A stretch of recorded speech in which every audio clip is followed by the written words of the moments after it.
Good morning, folks. It's Saturday morning. It's my brunch stream. So we're going to do some design work today.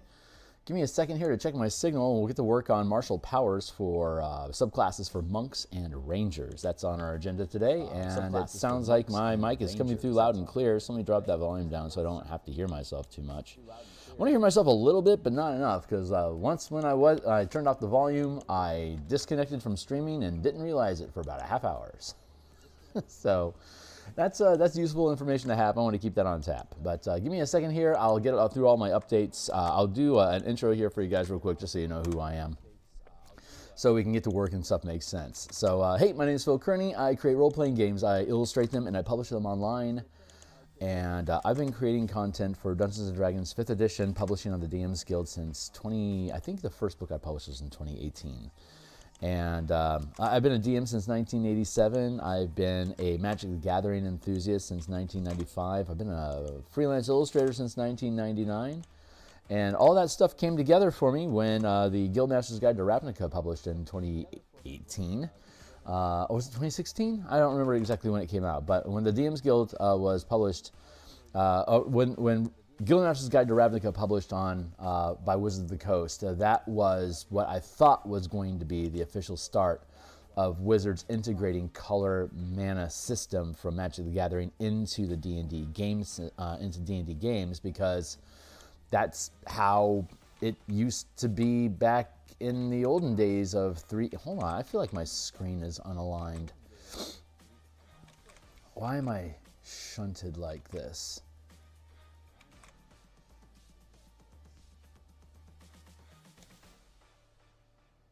No, that needs to be like that. And my oh, this is why this is wider than it needs to be. How do I get you taken care of here, dude?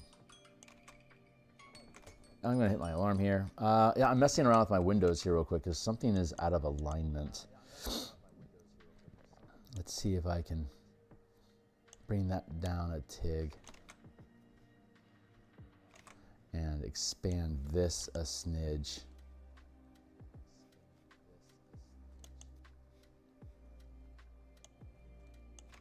Is that realigning things? It won't matter today, but I'll need to figure that out. Yeah, it feels further off now than it was before. Let's scooch that over a smidge and scooch that a smidge and see if that works out. No. Let's push it over a little bit more.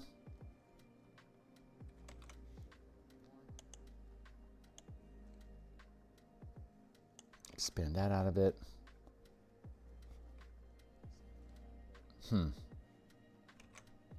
Not liking how this is sitting. Hold on. We'll get there. We'll get there together. Like that. How does that do? There we go. And here, reduce the size of that window there. Almost there. Stay on target.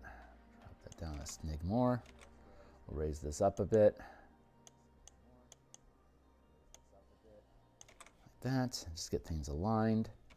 And pull that forward a bit. There we go. All right, sorry. Now that I got that all taken care of, let's adjust ourselves here and here. Let's see how that sits. Yeah, I think we're sitting square now. Okay, great. So color mana system. Yeah, I created a. Hold on. How does that do? Burp and burp and burp and burp. There we go. All right, so that should all be squared away now. Bump, bump, bump, bump, bump. We're off to a rough start. Cheers. Here on YouTube, like, subscribe, hit the bell icon for notifications of when we're live in the future. I've created a bunch of books on the DMsGuild. What got me started into making homebrew and then publishing on the DMsGuild is that Wizards did not create a color mana system for Dungeons and Dragons, integrating the Magic the Gathering IP in with D&D. It was such a natural fit, but it didn't happen. So when that did not happen, and my screen's doing...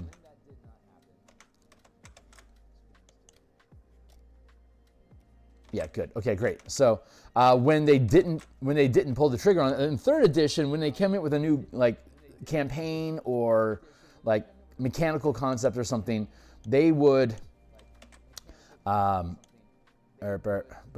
that's good. They would create all sorts of like new mechanics, like new spellcasting methods. Sorry,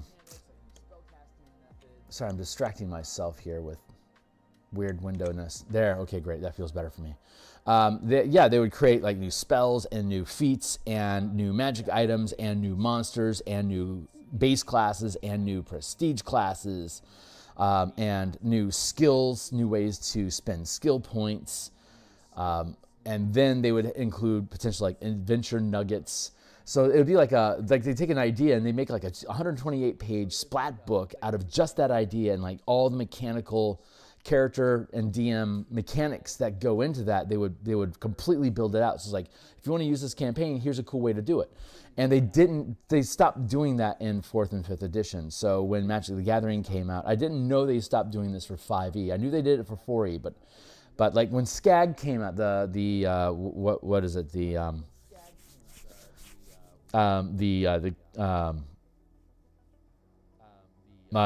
campaign setting for Waterdeep for Forgotten Realms. I forget why they call it Skag. I forget the title. But that had like, here's Forgotten Realms, and here's a bunch of subclasses that are key to that campaign. Or like with Eberron, they had species and feats and different like the Artificer class and subclasses, for example. So they were delving into that. So when Ravnica came out, I thought we would see something flavorful like that as well, but they didn't do it. They kept the spell slots and the 8 schools of magic system. So when we developed the color mana spell point variant rule system, we developed how to reimagine D&D 5e spellcasting. Instead of the 8 schools of magic, it's the 5 color mana, the 5 color magic paradigm using white, blue, black, red, and green. We looked at all the Magic the Gathering cards, the royal we. I did a lot of this on stream and messed around with you guys. But the different aspects of magic, white, blue, black, red, green represent, and the type of damages that are associated with each color type. According to the cards from Magic the Gathering. I mean, they have studios to do this stuff, but they didn't, so I did the work. And so now we have a comprehensive list of all spells broken down by their aspects and damage types into white, blue, black, red, and green. And then we can take the color mana pool. We can take, instead of spell slots and the really weird spell casting spell point system that they have in the DMG, I think they made it bad on purpose, so that people wouldn't ask, why are we using spell slots when we can use spell points? Well, let's make spell points clumsy so it's easier for people to use spell slots. That's a conspiracy theory of my own, but it's the only reason that makes sense to me, because a simplified mana system is so much easier. Or you get basically a full caster ends up with, there's 89 spell slots, levels worth of spell slots that that full casters get with the scaffolding of spell slots in the D&D 5e game system. And if you remove the duplicates of the 6th and 7th level spell slots, instead of 89, it would drop to what would be 89 minus 13. Math is hard today. 79. It'd be 76 spell points, right? So somewhere between 89 and 76 spell points is about how many levels worth of spells you should be casting per day. And if you have a 1-to-1 point ratio of casting spells, it would be easier for us to look at the spell point Warlock. All these books, again, you can see here, all these books have free previews. So if you want to check them out, I just clicked on the tab here to go look at that stuff. But this is kind of a preliminary like theory crafting, like why did we do this?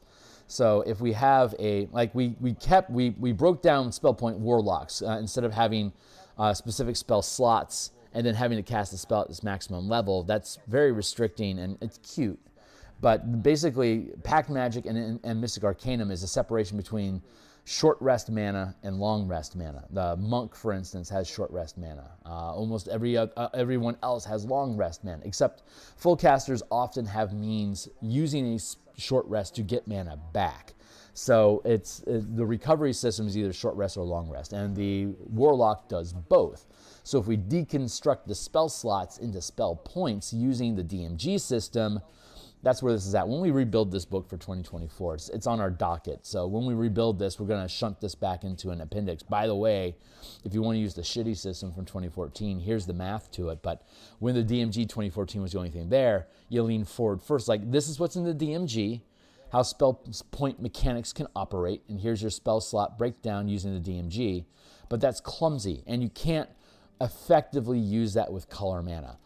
The way that it breaks down here, using our universal spell point system, it's a 1-to-1 point ratio. 1 point for first level spells, 5 points for fifth level spells, 9 points for ninth level spells. And it curves out very simple to be Pact Magic equals when you are a Warlock using the spell slot system has 4 spell slots that are up to 5th level. That means they have 20 mana.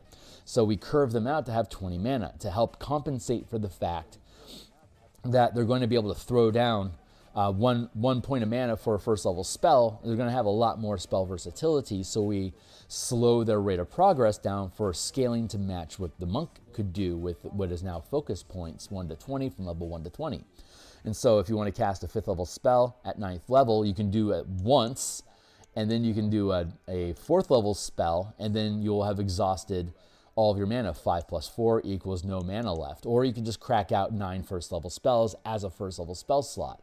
So you can either have versatility and repetitiveness, like you could mass spam shield, but you're not taking any damage, but you're also not really, you're cracking off cantrips, but you're not really doing anything more powerful than that. So it has a really nice balancing factor. And then at 11th level, once you start gaining Arcanum points, that's long rest mana, because you can only use 1 Arcanum spell per day as per the player's handbooks in either version.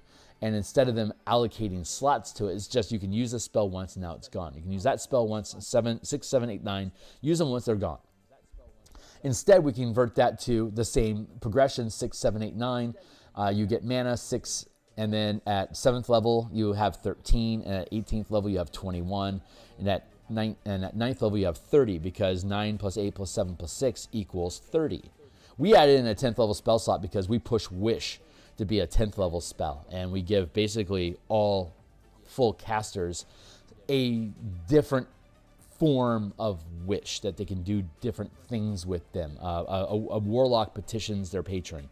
A cleric prays to their god. And we see the divine intervention is basically Wish. So we converted divine intervention into the Wish spell, appealing to their god. The druid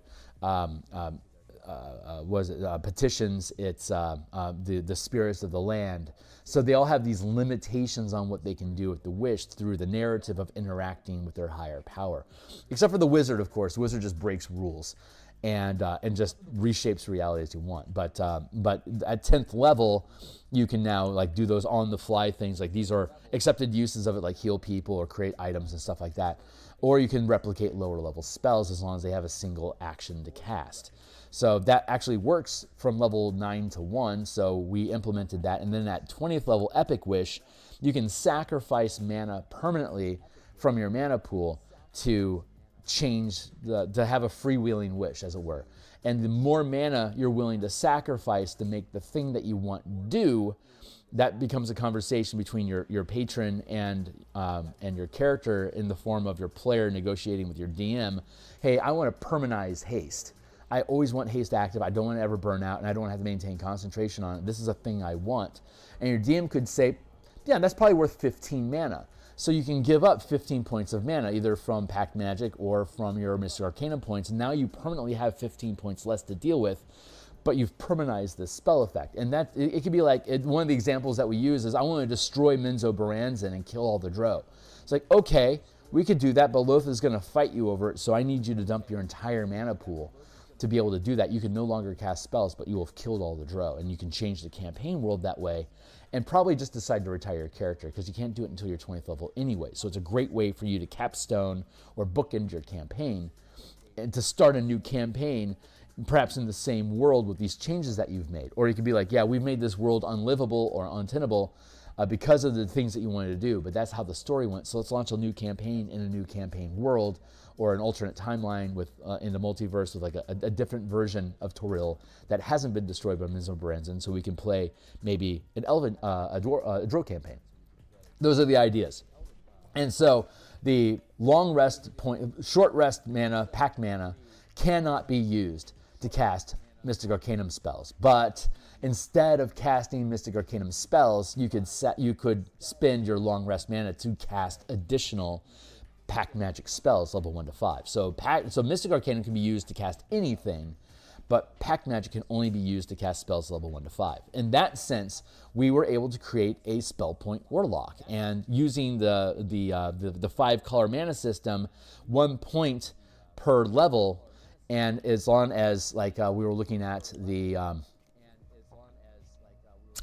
spell slots, the color mana system breaks down. So like if I want to cast, say, let's pop this open again real quick and then we'll get back to work. This is all why we're building the martial power system. So this is the preliminary stuff. So if you've heard this before, you can skip ahead. But if it's interesting and new to you, stick around. Now that we've, like, for example, the easiest way to talk about this is like, say, fire is red. Everyone knows that. That's like a universal tenet of Magic the Gathering and is very intuitive. You look at red, it has a fireball on it. It fires red. So is lightning, so is force, and so is thunder. Those things kind of track. So each damage type, there's four damage types per color. So there's some really fun balance there. And they're all really intuitive looking at the colors of Magic, the cards in Magic. And there's thousands of them. You can just peruse through them briefly. You can see how these damage types just naturally align with these colors. It's really great. It's like it was right there, and just Wizards wasn't able to bridge the gap, so we did. But like, for example, red equals fire. So if we're looking at produce flame, even though it's a cantrip, it's still expressed as red magic. It just didn't cost any mana to do it. So if we scale up, Burning Hands deals fire damage. So that is a red spell. But like if there's something that, like, Chromatic Orb does all types of damage. So as long as you're using color, when you have your mana pool, instead of it just being generic mana, if you want to make it more difficult to help reduce the bridge between marshals and casters, you can require casters to have spell points devoted to different colors. So if I want to cast Burning Hands, I have to have at least 1 point in my mana pool that's right now devoted to red. And whenever I finish a short or a long rest, whether I get mana back or not, however much mana I have in my pool, I can change how much color each of the colors are for each point. So like if I have if I'm a 5th level caster and I've got like 10 points of mana, I could put, like, say, 5 points of mana into red, and then like 3 in black and 2 in green, or whatever I want to do. It's up to me. It's however I want to express my character.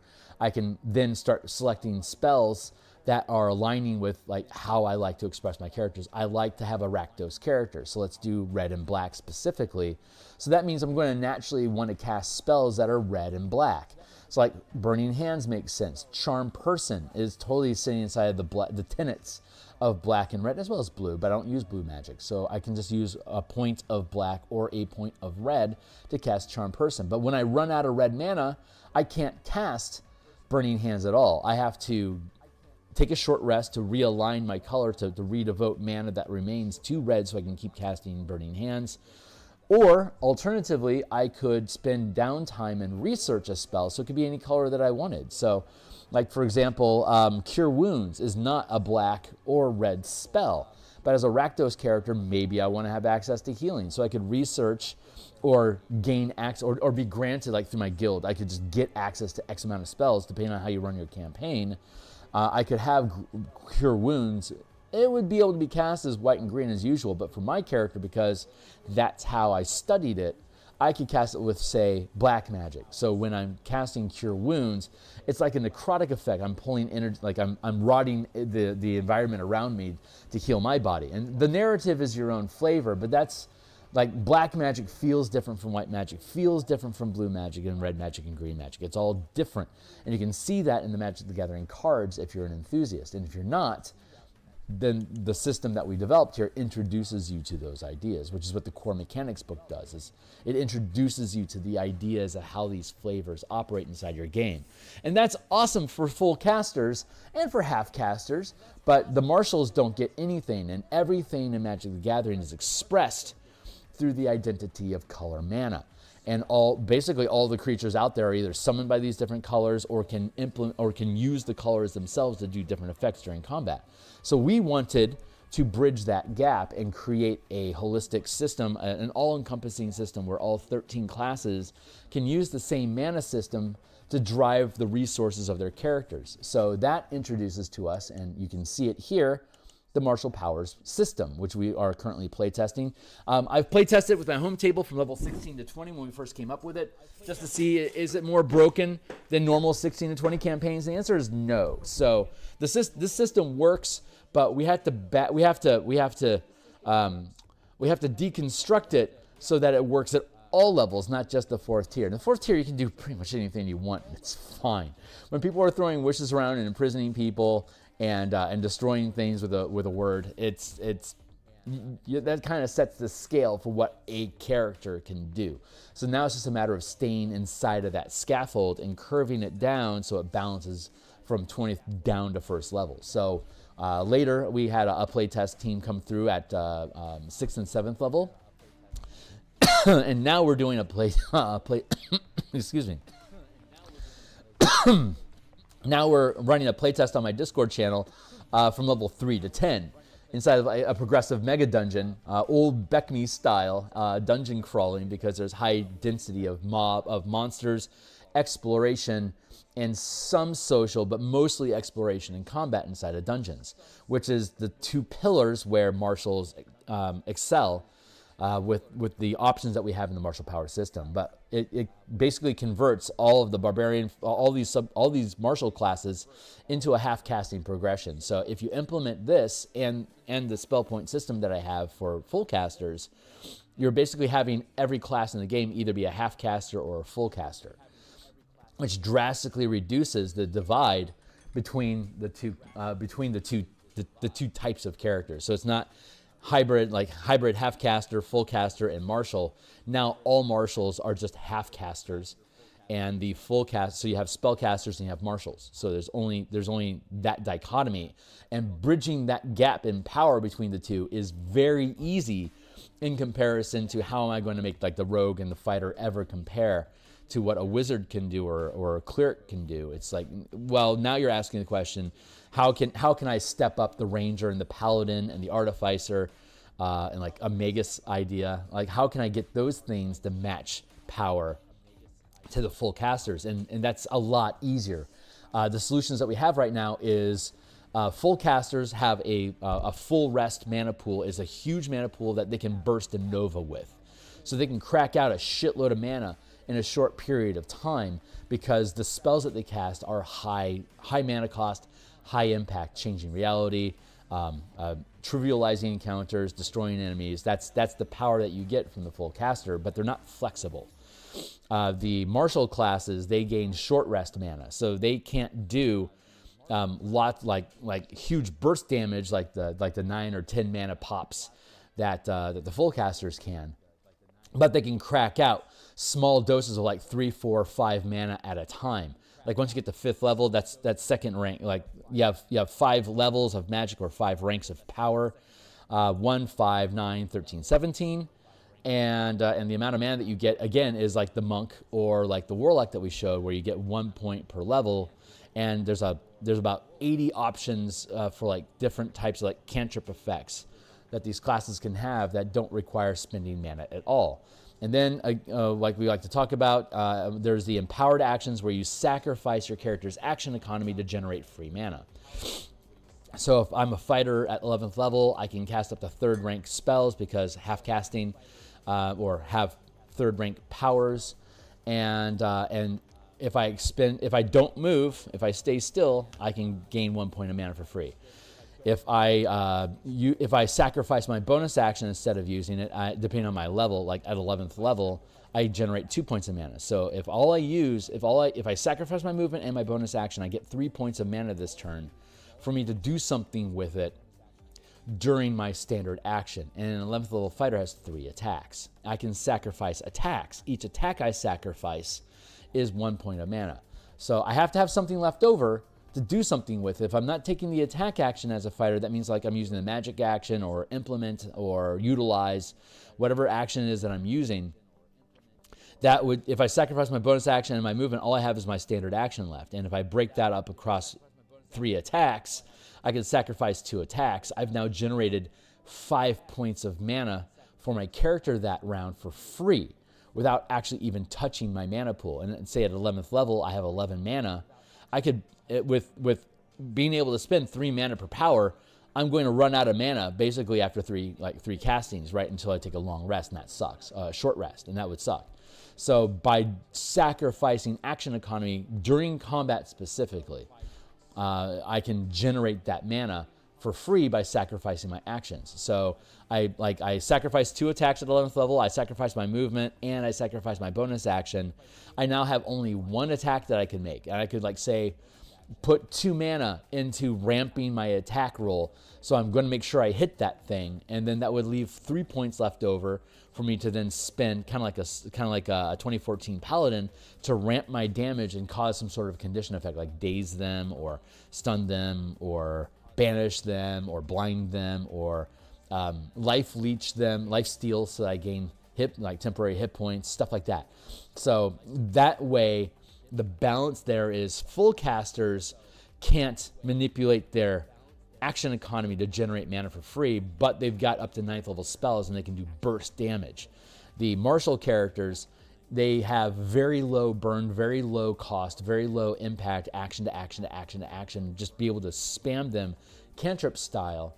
Or if they start sacrificing those actions during the turn, they can start ramping up the effect of the thing. So in some, they can't ever get to 9th level power. At best, they can do 5th level, but they can potentially do 5th level twice a turn.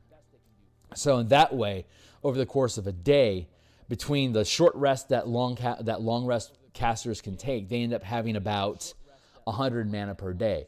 And using the system, if you're limiting yourself to say 10, 12 some odd rounds of combat, if you just exhausted all of your mana, if you manipulated your mana pool, and you're taking a short rest per day alongside the long rest, and then the short rest is giving you 40 mana at 20th level compared to the 100 mana wizard, that other 60 mana over the course of 12 rounds at 20th level, you can sacrifice your movement for a point, and you can sacrifice your bonus action to generate basically 4 mana per round of combat.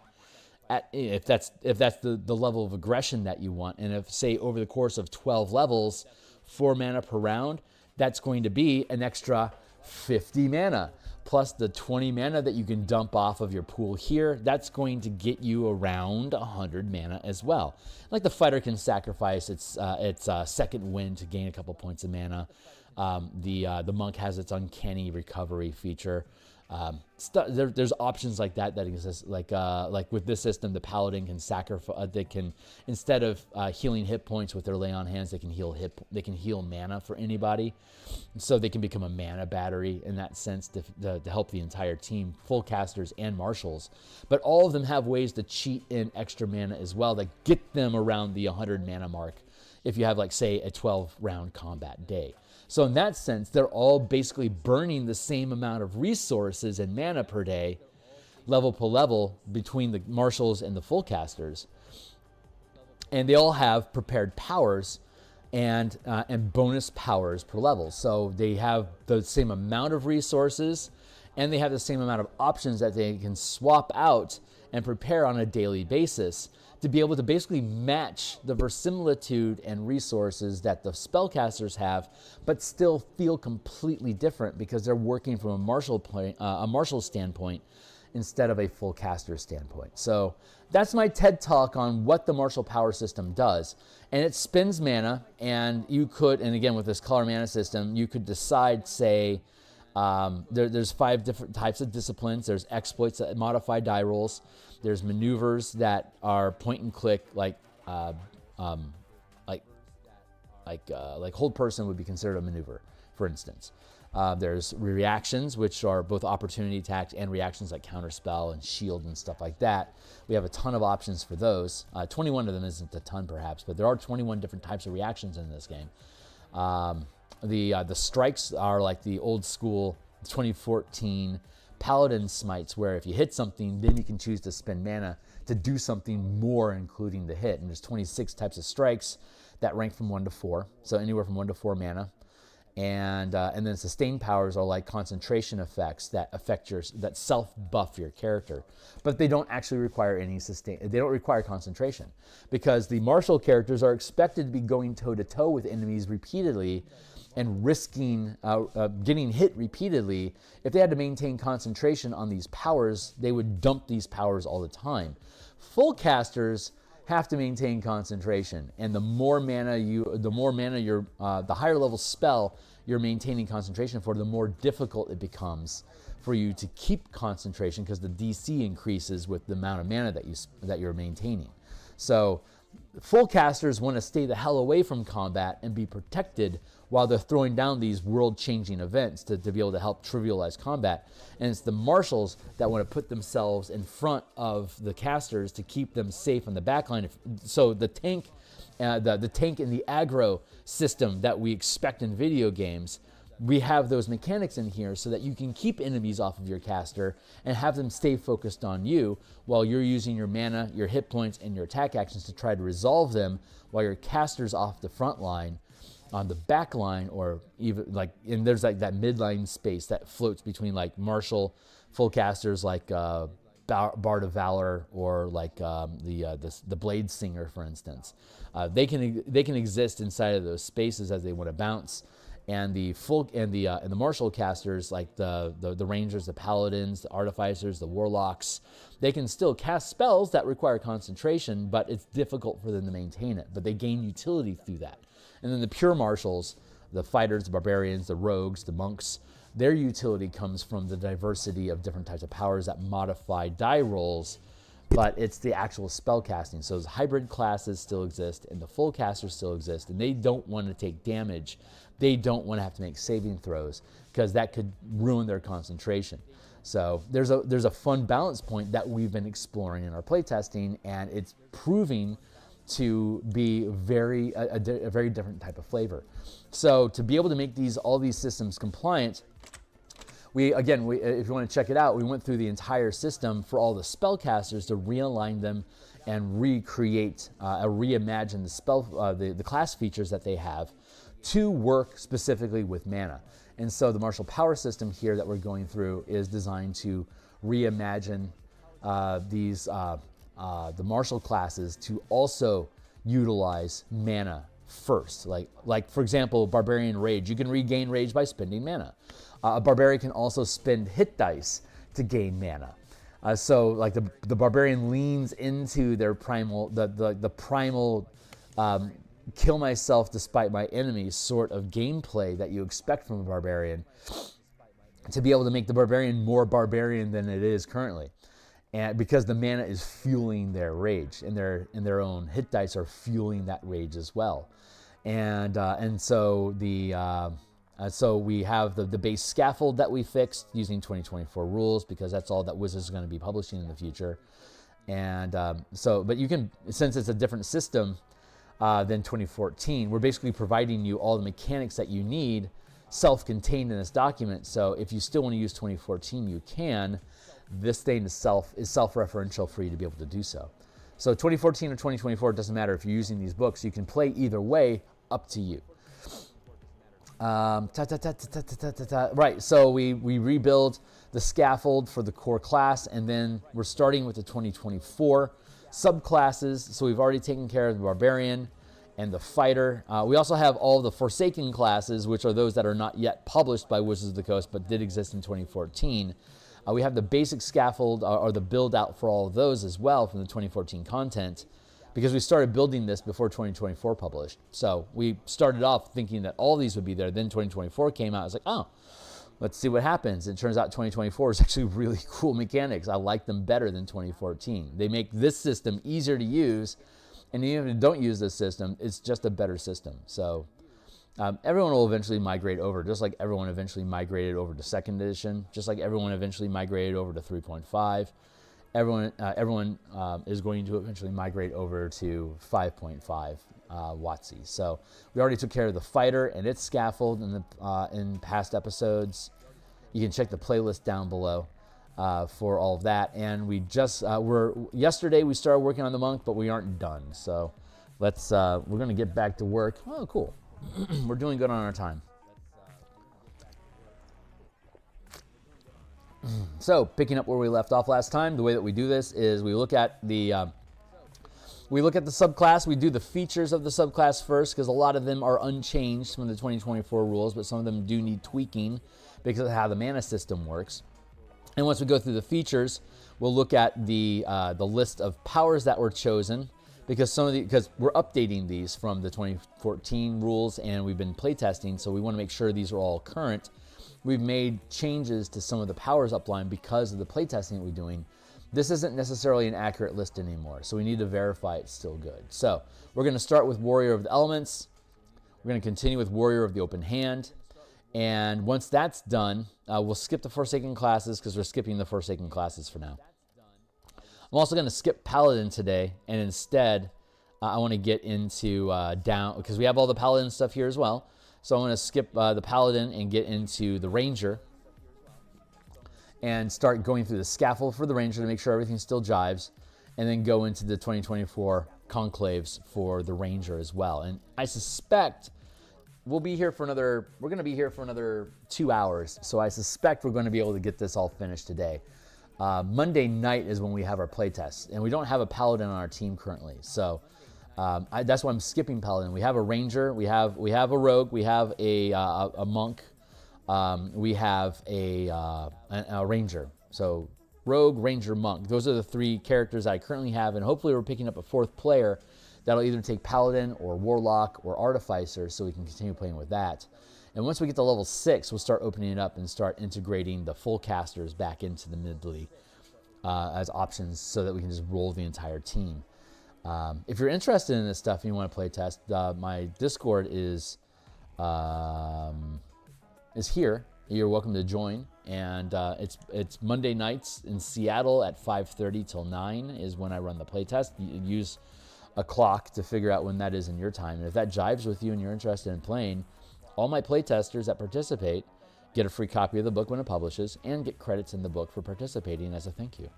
So if this shit's cool to you, and it's going to be 100% free preview on the DMsGuild anyway, but if I give you a free copy, it won't have sample written across it, and you'll have credits in the book. So I appreciate you guys helping me. So let's get back into it. When we last left off, we had just finished the Way of the Shadow. So today we're going to work with the start with the Warrior of the Elements. So let's peel open. I'm going to drop this into a separate document. And again, you can read along, play along as you please. Here's the document that we were using. See, same document. Get out of the way. Thank you. And over here we have the rest of the monk subclasses that we'll be working with today. So let's get down into Warrior of the Elements. So I'm not going to reference over here unless I think I need to, because we've already referenced this stuff before and we should be good. But I want to walk through the process to see, because we've been changing our mentality about, like, some of these features could be powers. You can only generate mana and spend them on maneuvers, exploits, and strikes. Sustained powers you can't generate free mana with, and reactions you can't because reactions normally occur off of your turn, and generated mana can only be spent during your turn. So it didn't make sense to include reactions, and it didn't make sense to include sustained powers, because sustained powers last all day until you take a long rest and then re-up them. So temporary mana to trigger permanent effects is a flavor mismatch. So we wanted to avoid that. But when we get down into the Ranger, we're going to have some cool shit. You're going to enjoy it.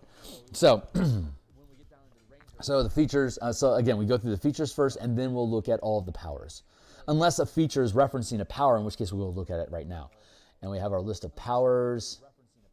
Here's our list of powers right here. And I'm going to take this and look at our, let's see. We have that there. Let's drop this. Let's pull this up to get into the actual powers. I want to be at the tail end where the damage is. Like the cantrip stuff that doesn't cost mana to use is damage. You can just automatically deal these, even if your weapon wouldn't normally do these. If you prepare these powers, these damage types, you can automatically do these damage types. Starting at first level, these are the types of damage that you can do. It doesn't cost any mana to use these, but you're also losing out on other things. You're just like, yeah, I want to deal fire damage. I'm the fire damage guy. It's like, fucking cool. You're a fire damage guy. You prepared it. Instead of dealing bludgeoning damage with your hammer, you can deal fire damage with your hammer. By the time you get to 5th level, you can get access to these advanced forms of damage, which are Force, Necrotic, Psychic, and Radiant. Poison is a basic damage type because so many things are immune or resistant to poison. It's kind of a nerf effect. Lightning is it's one of the elements. So that's why we put the elements at low levels and all the exotic energy damage types, unnatural damage types, Necrotic, Psychic, Radiant, Force. We put those as advanced damage types at 5th. And then we also have feats, like literal feats that you can gain instead of powers. So if you don't want to mess around with mana at all, you want a simple fighter, like Wizard says, everyone wants simple fighters. Well, you can still use the system, and instead of gaining powers that you spend mana on, which is complicated, you can instead just get a stack of feats. There's no prerequisites, but you also don't gain stats. So they're very simple versions of the feats, but you can have there's like 40 of them that are listed here, and any martial character can just like, yeah, I want to pick up you don't gain fighting styles automatically. Those get converted into your stack because you don't have to have a fighting style if you don't want to. You can instead learn a power, but you could also learn like at first level you get 4 powers. So you could have like 4 fighting styles if you want, or you could have 4 feats if you want. There's also weapon masteries. Combat masteries expands on the idea of weapon masteries. Each weapon masteries is if a character with a channeling class feature is proficient with a weapon, you can use its listed. You can use its listed. Yeah, listed.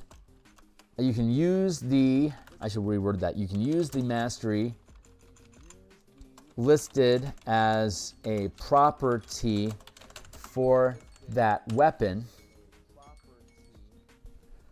whether or not you've chosen that mastery. If you're proficient with the weapon and you have in your martial character, then you automatically can use the mastery that's a property of the weapon that you're proficient with. However, if you prepare a weapon mastery, it basically becomes a cantrip that you can use with any weapon that makes sense. Like Cleave requires melee combat. Nick requires the light weapon property while you're dual wielding. And Grapple requires you to be making melee attacks. So there's a couple limitations there. But otherwise, all these things can be used with ranged or thrown or melee weapons as you please. Typically within the normal range of a weapon.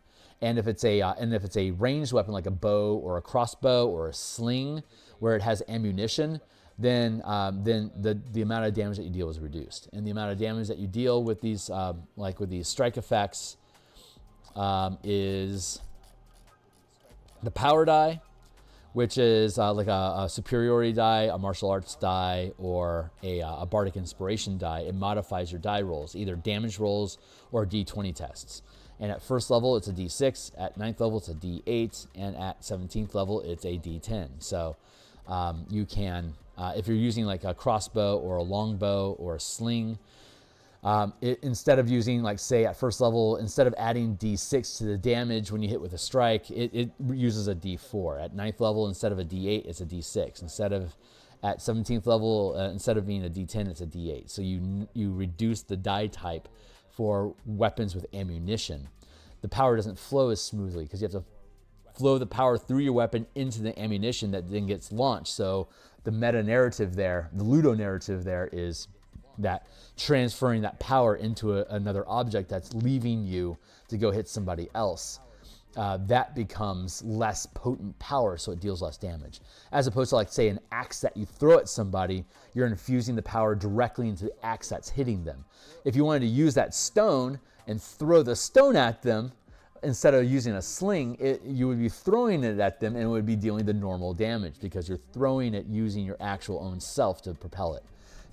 That's the narrative. There are powers that let you ignore that, like the Ranger's archery feature.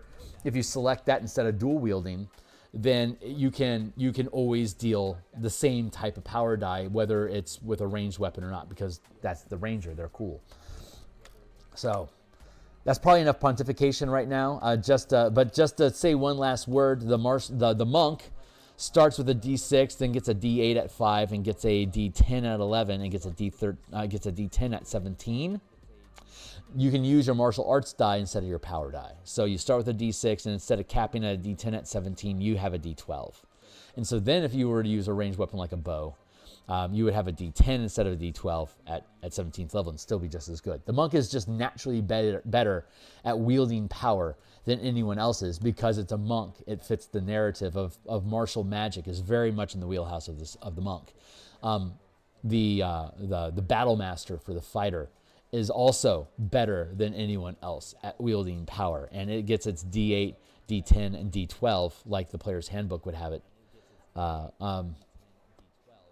Yeah, I think that ramps. Yeah, that matches the pace for the Battle Master. So that makes the Battle Master better at wielding power than anyone other than the monk. So there's these fun little balances here are self-referential and help reinforce the narrative, but at the same time works with what 2024 is doing. So it's been a lot of fun developing this. So that's enough rambling. Let's get to work. Elemental Attunement. When you take this archetype at 3rd level, you can channel Elemental Attunement. You can channel that's not worded correctly. Hold on. Elemental Attunement at 3rd level. You can when you take this archetype, you learn the Elemental Attunement cantrip.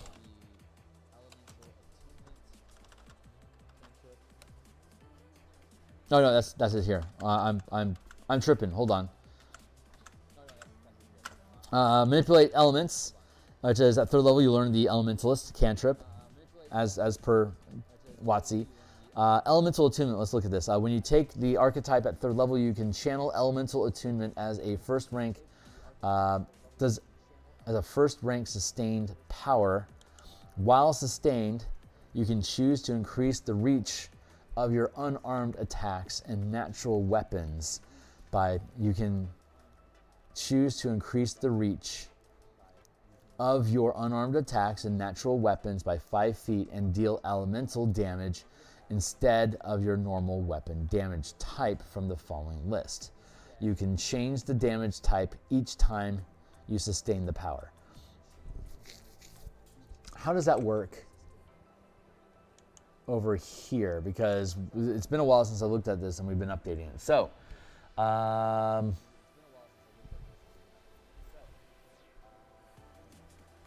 manipulate elements,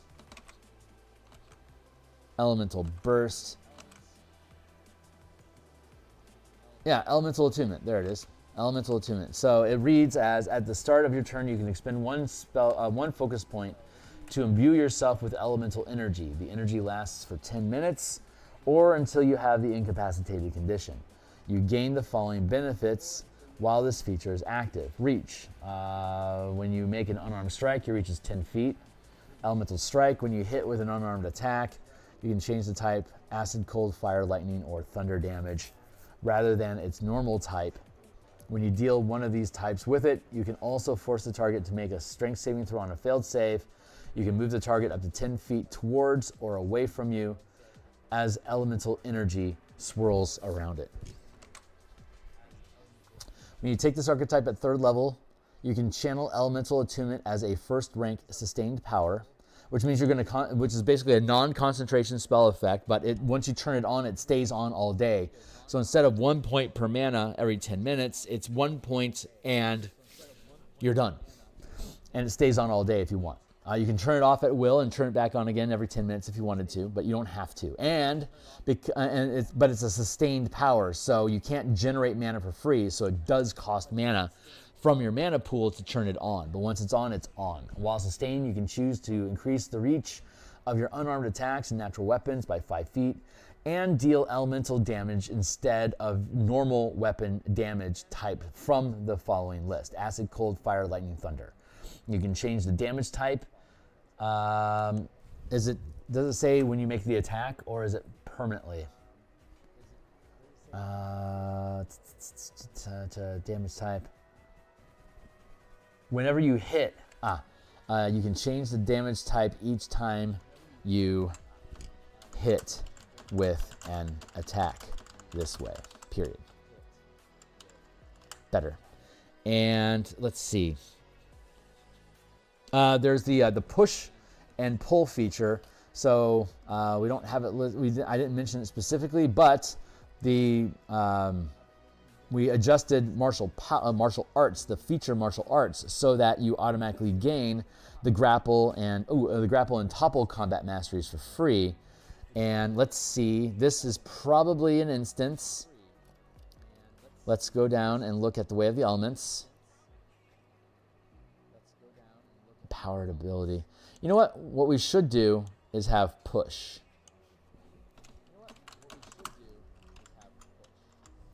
Which is a mastery.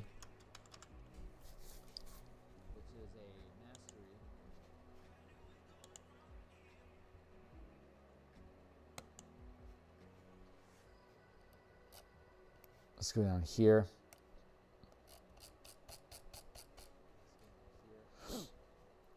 Push. Move large or smaller target 10 feet away from you.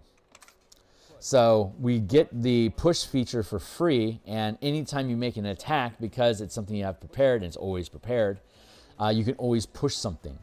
When you take this archetype at 3rd level, you can channel Elemental Attunement as a first power. While sustained, you can choose to increase the reach of your unarmed attack and natural weapon by 5 feet and deal elemental damage instead of your normal. Is it increased by 5 feet or is it increased by 10 feet? Hold on. That's a great question. Reach. When you do this, your reach is 10 feet greater than normal. Okay. You increase your reach by 10 feet and deal elemental damage. You can change the damage type each time you hit an attack this way. Hey, Francois.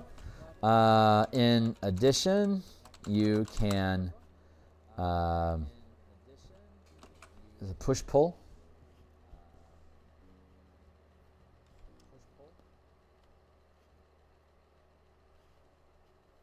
On a failed save, you can move the target up to 10 feet towards or away from him. In addition, as a unique weapon, as a unique mastery, you can move the target 10 feet towards or away from you, period. As a unique mastery, as a unique combat mastery,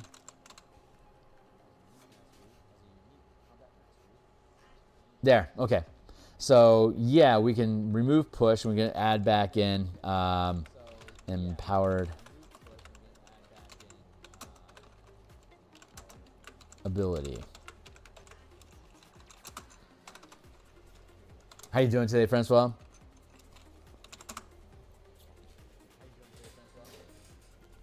I'm gonna take a sip of coffee.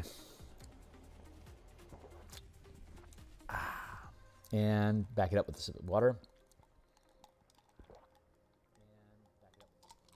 That's good. I make sure my coffee stays on my burner so it stays warm. So that's Elemental Attunement, and Manipulate Elements is you get the Elementalist cantrip. 6th level Elemental Burst. You can channel Elemental Burst as a 2nd rank maneuver. Should capitalized. Dealing an amount of damage equal to 1 power die per mana spent channeling the maneuver. One power die per mana expended. this way.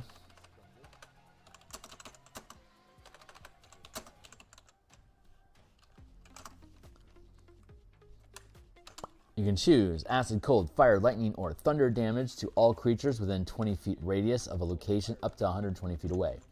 Creatures within the area of effect can make a dexterity saving throw against your channeling DC, reducing the damage by half.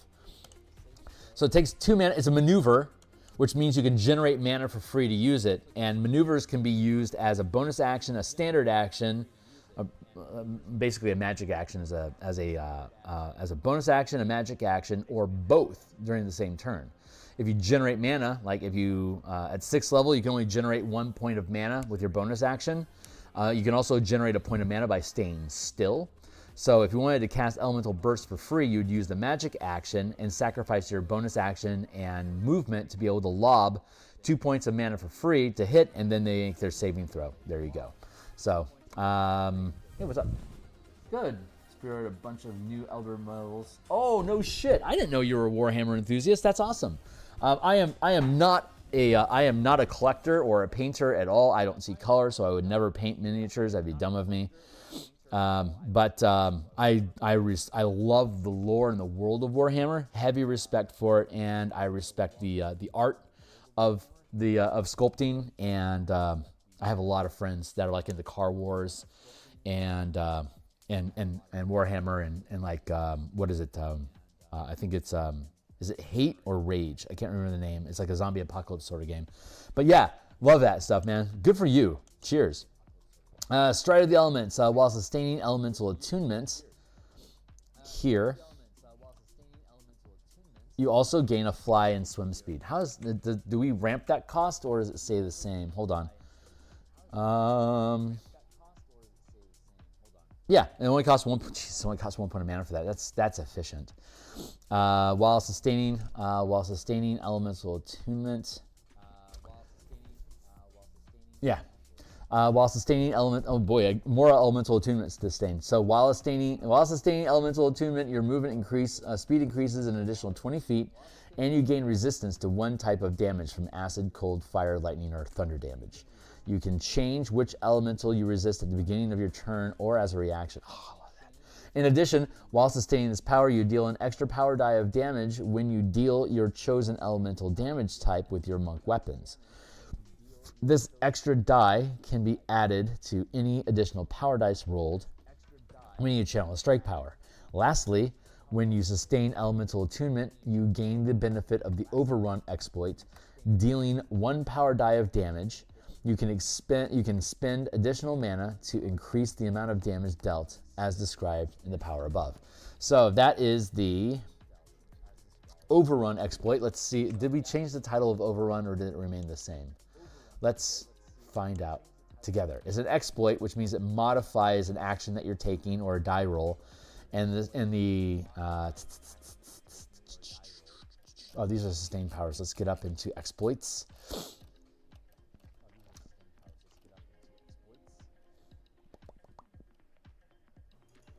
Breath of Life, Overrun.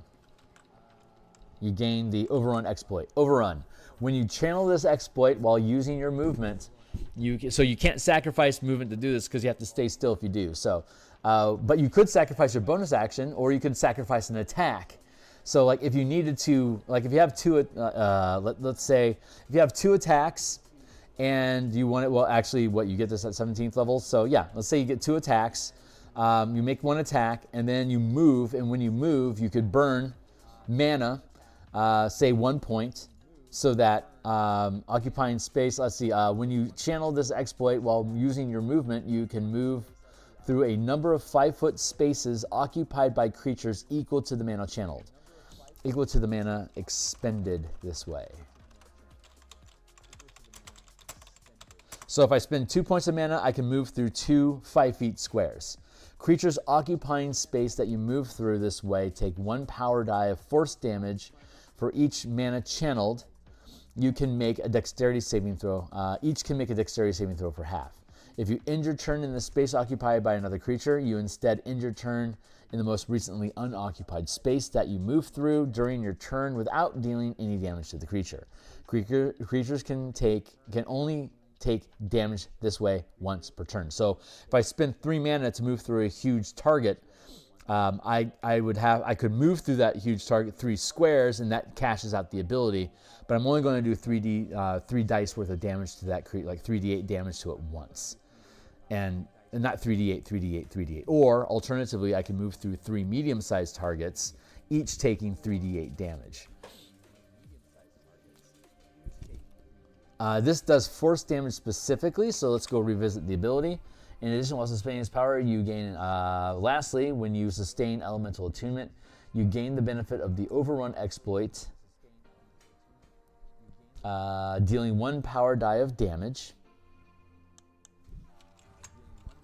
of acid, cold, fire, lightning, or thunder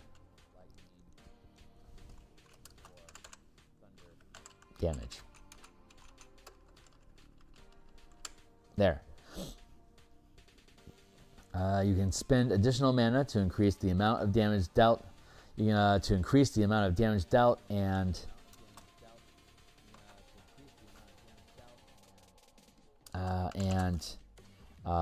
spaces moved through as described in the power above. There. This is very cheap for 1 mana. So while sustaining elemental attunement as a 2nd rank power, there. You're already getting a shitload of value with flight, which is normally 3 mana. A bunch of stuff built into it. I mean, granted, this is what it gets. It's basically ramps elemental burst, but I want to make it cost more at a higher level because that feels fair. Lastly, when you sustain elemental attunements, you gain the benefit of the overrun exploit, dealing 1 power die of damage. You can spend additional mana to increase the amount of damage dealt. Move through up to as described in the power above. Okay, cool. So that's squares. And so now let's go through the list of abilities to make sure that they're all in place. We know adaptive resistance is still present, but let's go look at it anyway for the lulz. Adaptive resistance is a sustained effect, so you can turn it on. You can stack sustained effects. So a 17th level martial character can have up to 5 mana worth of sustained effects active at the same time. Doesn't require concentration. It stays on until you're incapacitated. Or it could also be dispelled as per normal, dispel magical effects. Adaptive resistance, for 1 mana each, you can gain resistance to acid, cold, fire, lightning, thunder. Energy, for 2 mana apiece, you can become resistant to force, necrotic, psychic, or radiant damage. Or for 2 mana, you can gain natural resistance, which is 2 mana against bludgeon, piercing, poison, and slashing damage. All of them. So natural resistance costs 2, and then I could take another 2 points and like become resistant to radiant damage, and I have 1 point left over. I could become resistant to cold damage, and that would take 5 That would take 5 slots of sustained mana, which at 17th level would fill all of my slots. So I wouldn't be able to do something else simultaneously while doing so. So yeah, adaptive resistance. Empowered ability.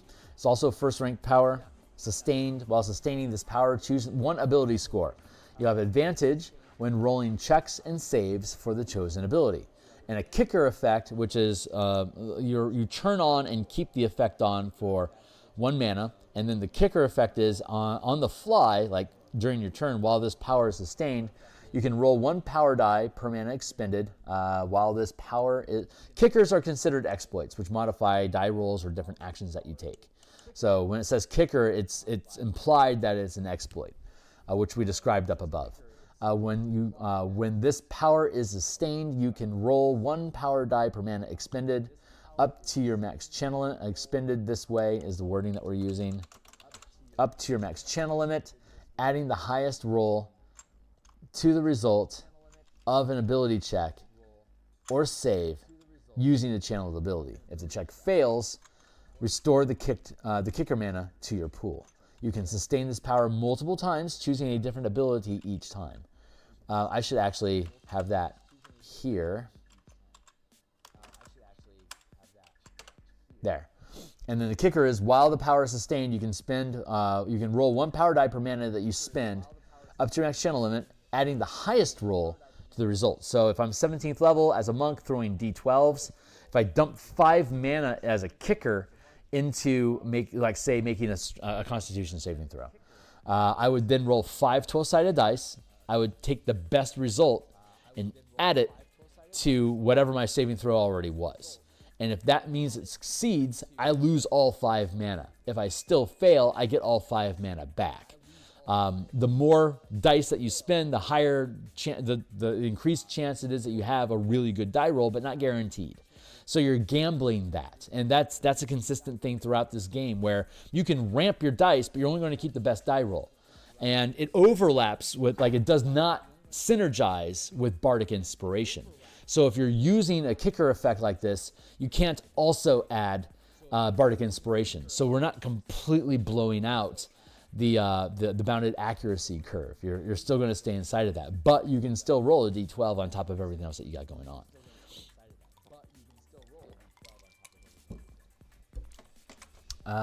Rush Attack, Exploit 1. I think that still exists. Let's find out.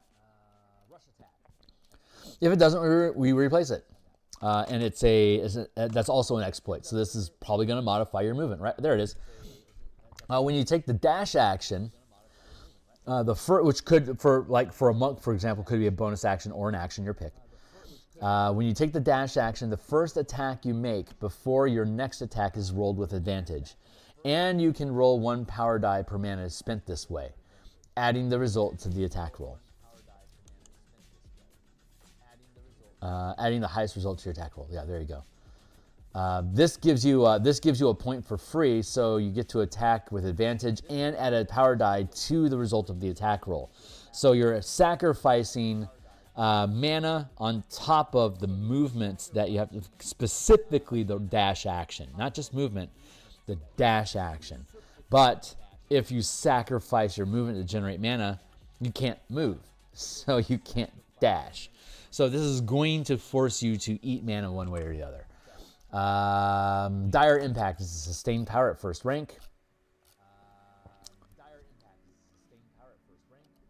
Dire Impact. While sustaining this power, it only costs 1 mana.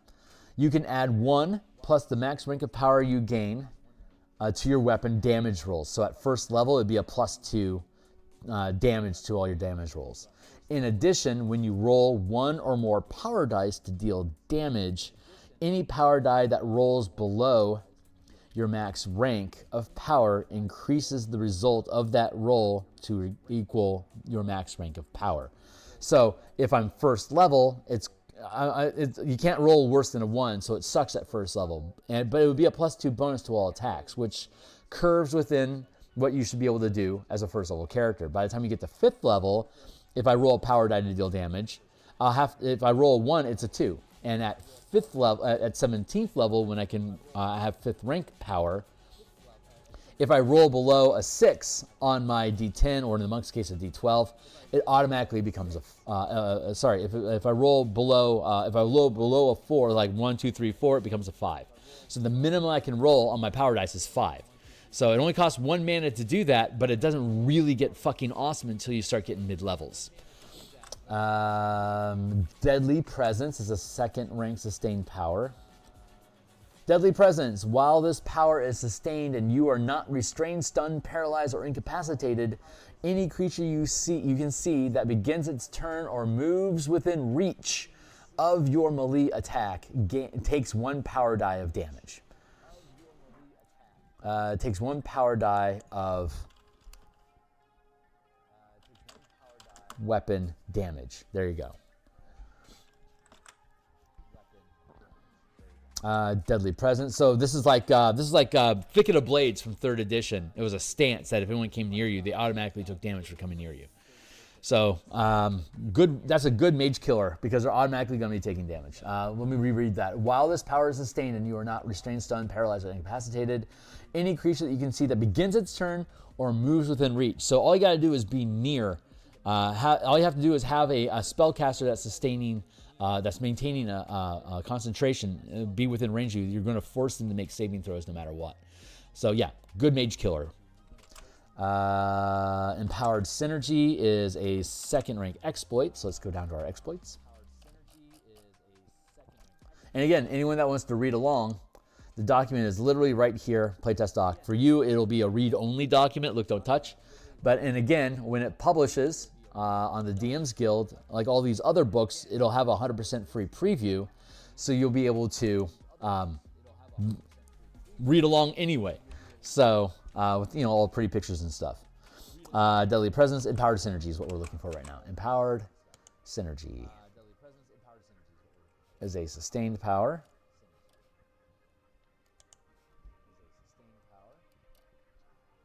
No, it's an exploit. Hold on.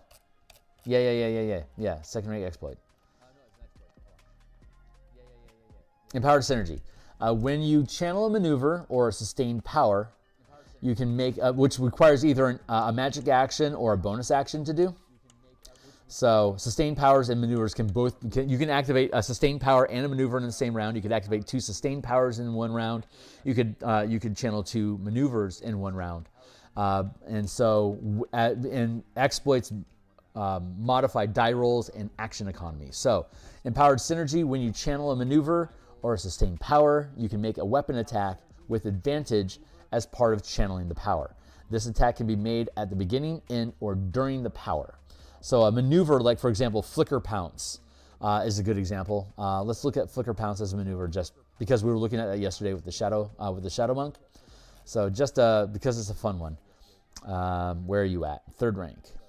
Flicker Pounce. It's a maneuver, right? So the maneuver has you teleport up to 30 feet to a space within 5 feet of a creature that you can see and make a weapon attack. Actually, I want to change that. You can teleport up to 30 feet to a space that you can see.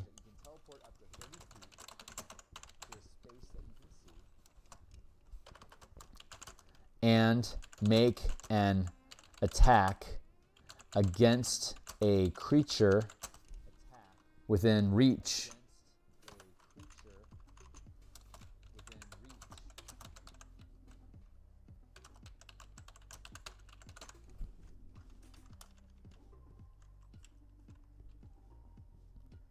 Within reach of your weapon.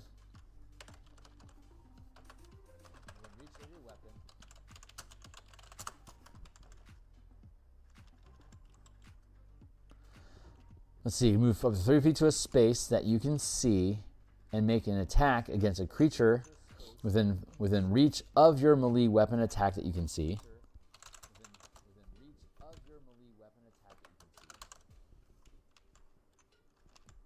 I know that's a little redundant, but that's how the language works. You can teleport up to 30 feet to a space that you can see and make an attack against a creature within reach of your melee weapon that you can see.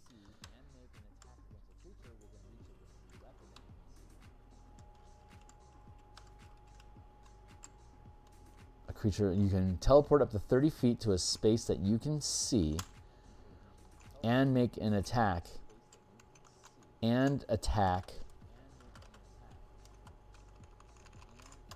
a creature within reach of your melee weapon. There it is. That's the better language.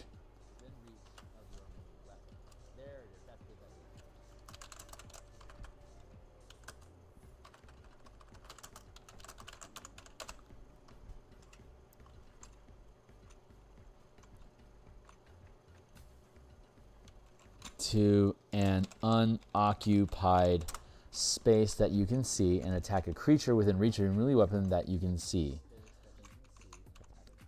If the attack succeeds, you can choose to teleport back to your original position. If the attack fails, you don't teleport the second time.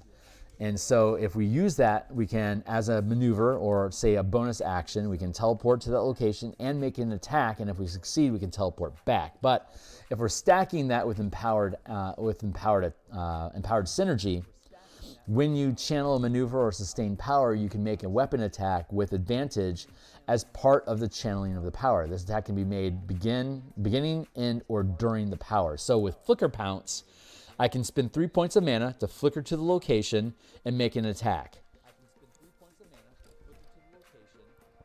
Looking again at it, it says,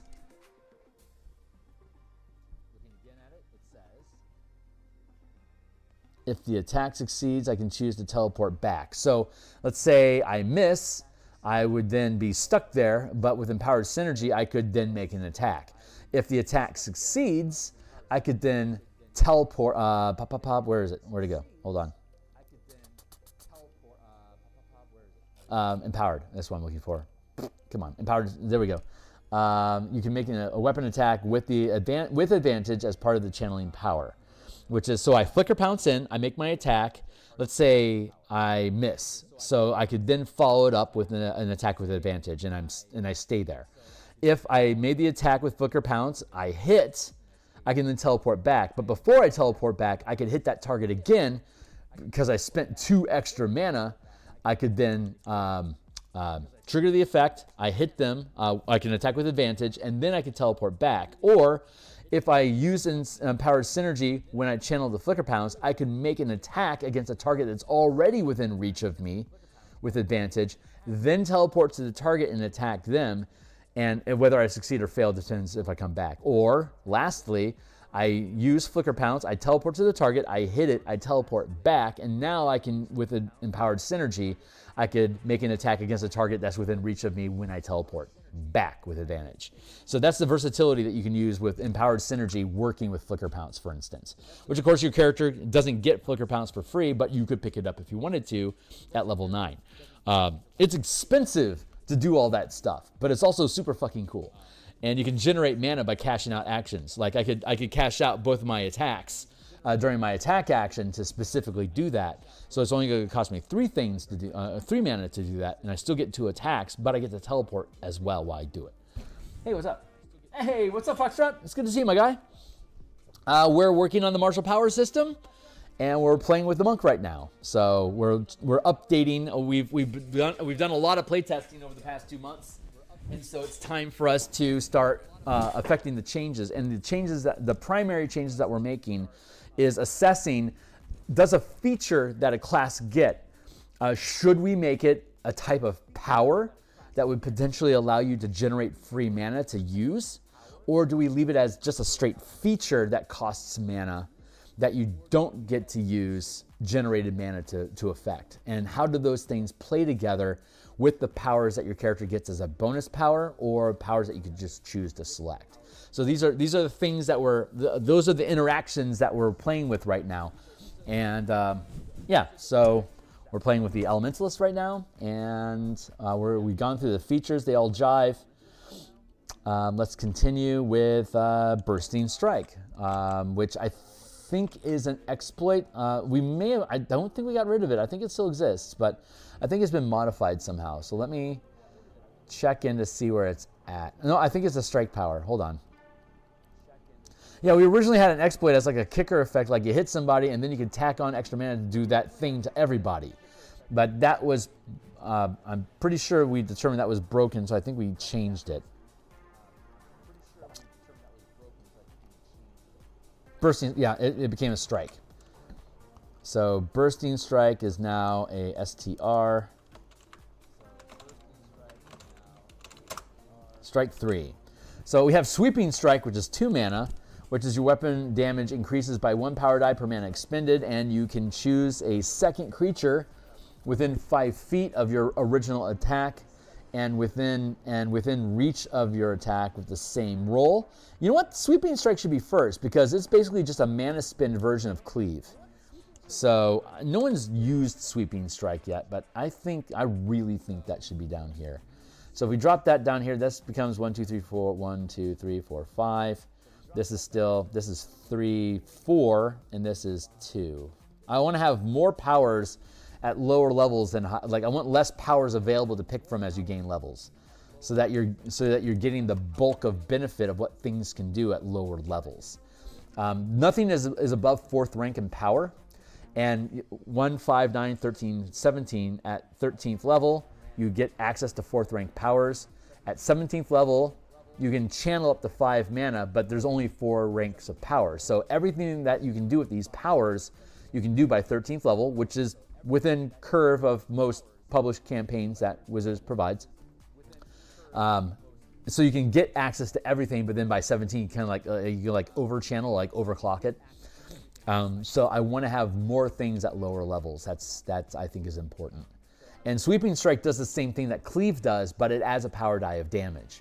So that is appropriate scaling. For like Tripping Strike is the same way. Thundering Strike is the same way with Push. That all curves out. So let me double check here. 1, 2, 3, 4, 5. And yeah, Tripping Strike. Yeah, you automatically trip somebody, and it costs a mana to do that, and you deal an extra die of damage, which is more so than what the cantrip is, the weapon mastery, or combat mastery, is they get a saving throw with no extra damage. 1, 2, and Thundering Strike, your weapon deals thunder damage, and you can push a target up to 10 feet away, and it deals extra damage, and there's no saving throw associated with it.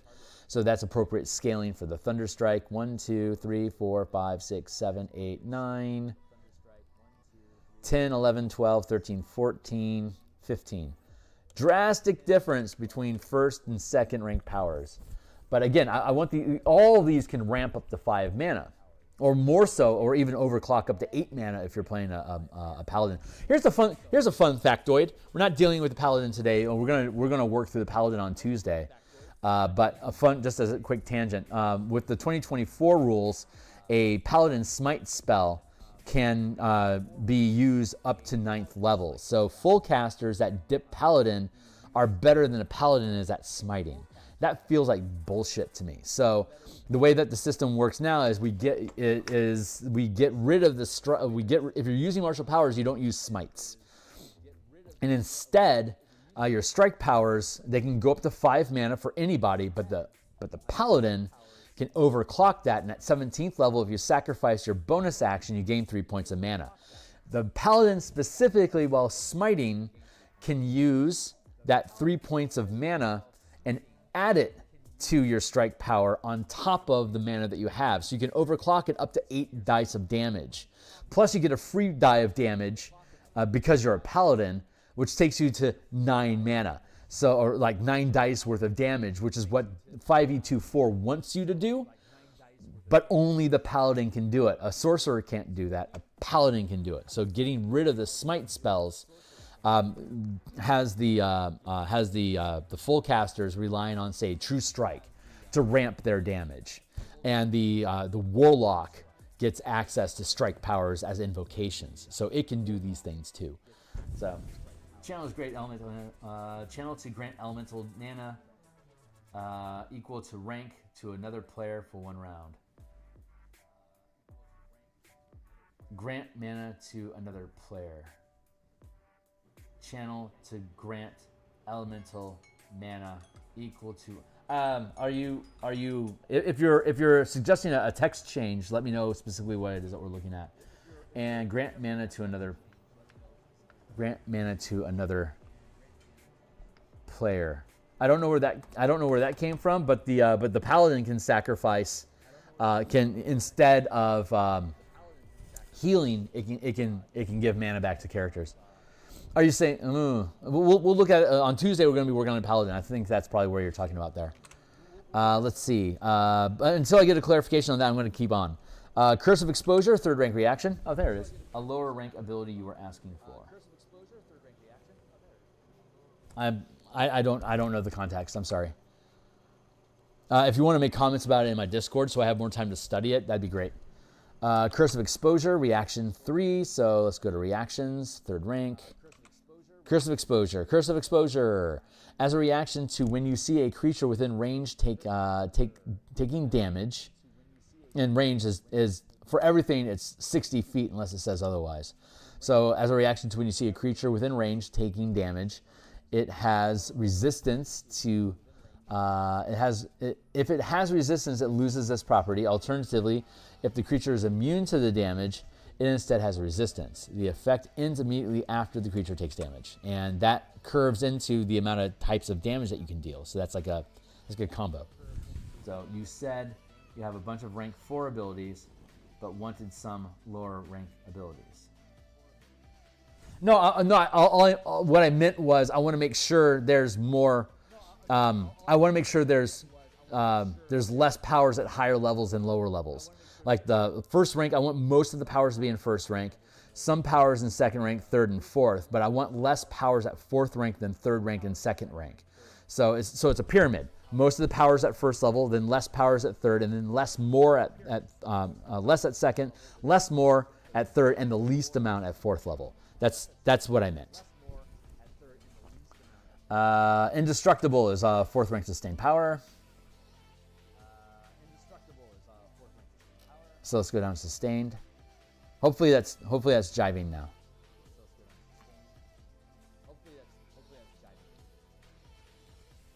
1, 2, 3, 4, 5. Right. Indestructible. While sustaining this power, you gain resistance to all damage, and attacks can't score critical hits. In addition, as a reaction to taking damage, you can dismiss this power and spend 2 mana. If you do, until the beginning of your next turn, you are immune to the triggering damage type. So it cost me 4 to turn it on, and then I turn it off while spending an extra 2 mana as a reaction to taking damage. So if I had Indestructible active, I could jump into a pool of lava and then cash out Indestructible and turn it back on again for 2 mana. I could then, because I can use Indestructible, it's a sustained power which can be triggered as a magic action or a bonus action. So I could turn it on, jump into a lake with my movement, burn my reaction to turn it off, and then while I'm in the lake, I could turn it back on again to become, to re-trigger Indestructible, so that at the end of my turn, and then at the beginning of my turn when the power turns off, I could immediately trigger the reaction to turn Indestructible on again. So I could, as long as I can maintain my mana, I could swim through a lake of lava for however long I can keep the mana up. So I built that specifically that way to be able to make those things roll like that. So you can gain perpetual immunity as long as you're taking damage from it. I was trying to come up with a lower rank. Oh, I see what you're saying. That would scale to keep its relevance. Right. Oh, no, not downcasting. I think that's what we're talking. I think that's where we're broaching, which is downcasting abilities, like being able to use them with less mana than they normally would be able to. We tried that, but once we implemented generating free mana, that became super fucking broke. So we had to get rid of that. We do have efficient power, which is a feat that you can learn, which when you use it, it generates a free point of mana for you. So a first rank power would essentially become free to use, but it's not. You're actually just generating a point of, like, actually using the power itself generates a free point of mana to pay for using the power. So for example, a third rank, like Indestructible is a fourth rank sustained power. If I made it efficient power, it still ties up 4 ranks worth of mana on my on what what I can sustain. Like at 13th level, I can sustain 4 ranks of power. So like Indestructible would tie up all 4 ranks of what I could sustain. But if I use efficient power, doing so generates a free point of mana. So I'd only actually have to spend 3 mana on my own, because the act of triggering, the act of channeling Indestructible itself creates a point of mana to pay for it. So at first level, if I spend, let's go back and look at Overrun, for example. Or, Overrun's a good one. Go back down. I love these conversations, so I don't mind it at all. To me, it's not considered derailing at all. This is just further helping define how we speak about them. Every time I describe it, it helps me lock down further what it is that we're trying to do. Where'd you go? Maneuvers. Yeah, we go. Overrun. When you channel this exploit while using your movement, you can move through a number of 5-foot spaces occupied by creatures equal to the amount of mana expended this way, and creatures occupying space that you move through this way take 1 power die of force damage for each mana channeled. Each can make a dex save for half damage. So if I picked up Overrun as a prepared power, and then I picked up efficient power as a feat, I have to basically prepare it twice. And in doing so, when I use Overrun, it automatically generates a free point of mana for me. So I'm effectively using it for free every time I move if I choose. But then if I wanted to add more mana into it, I can, but I still can't overclock. So at first level, I wouldn't be able to add any mana to it because I'm already at 1 point.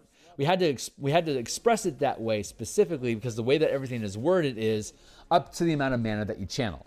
Like you can deal extra damage up to the amount of mana that you can channel. So if I just like reduce the cost so it was 0 cost, you wouldn't be dealing any damage because you wouldn't have spent any mana on it. So we had to flip it to that, well, you automatically generate a point of mana. That's actually what created that's what led us to generating action economy to generate mana. Because now we have something in here that says, when you do this thing, it generates a free point of mana for you to spend on it. It's like, well, how far can we take that? Attacks were natural, and then it spread into, well, bonus actions make sense, and that jived with what was happening with the paladin. And then, well, if we're doing those things, what if you're like a sniper that didn't want to move? Or if your character doesn't want to move at all, because that's what they want to do, you can go toe-to-toe with something and not move and generate mana. But then that thing could punch you away, and now you're going to have to move the close distance. So like the static positioning, that's a complaint about D&D. Once you get in a position, you don't want to move anymore. So many things in this game punt you away from creatures that you can constantly be tossing enemies around the battlefield. So anyway, thanks for joining my TED Talk.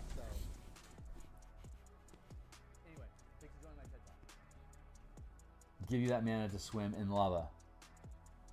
Oh, the paladin can do that. I don't want to say, here, share this mana.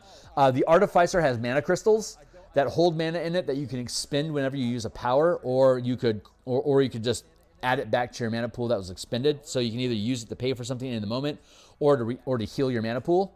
And then the paladin, lay on hands, can restore mana to people as well.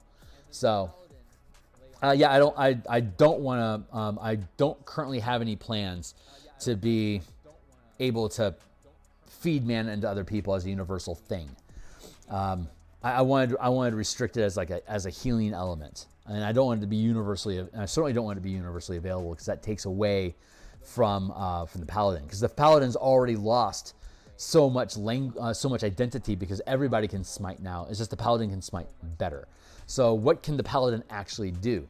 The paladin can heal people, and so how can we expand on that? Well, it can heal mana as well. And then the artificer, with all its things that it can create, we already had mana crystals, so it can create, or mana stones. It can create mana stones that when you attune to it or you crush it, it gives you mana. So that's the idea. And then a resilient save is the last power for this. So that's an exploit.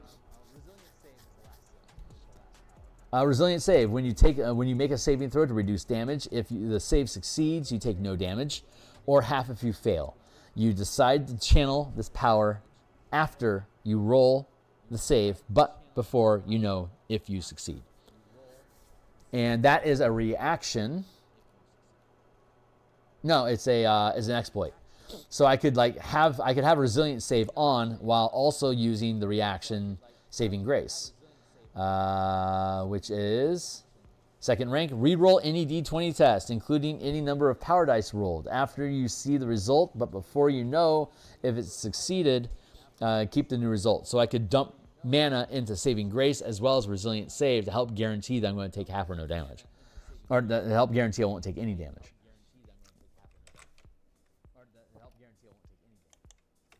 Exclamation point. So yeah, that caps off the Elementalist. So let's move down into Warrior of the Open Hand. Right, Warrior of the Open Hand. Open Hand techniques. Starting when you choose this tradition at 3rd level, you can choose 2 combat masteries to add to your list of prepared powers. And you increase the number of additional combat masteries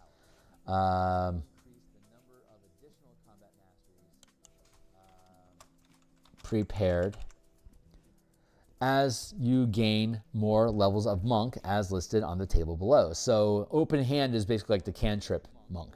So at 3rd level you get 2, 5th level you have 3, blah, blah, blah, blah, up to 6. And you already get grapple and topple for martial arts. So you start with 2 and now you get 2 more you end up with 8, and there's 13 total. So it's not like you get all of them, but you get a really good spread. And we shouldn't have, no masteries there. 6th level, wholeness of body. You can heal yourself as a maneuver.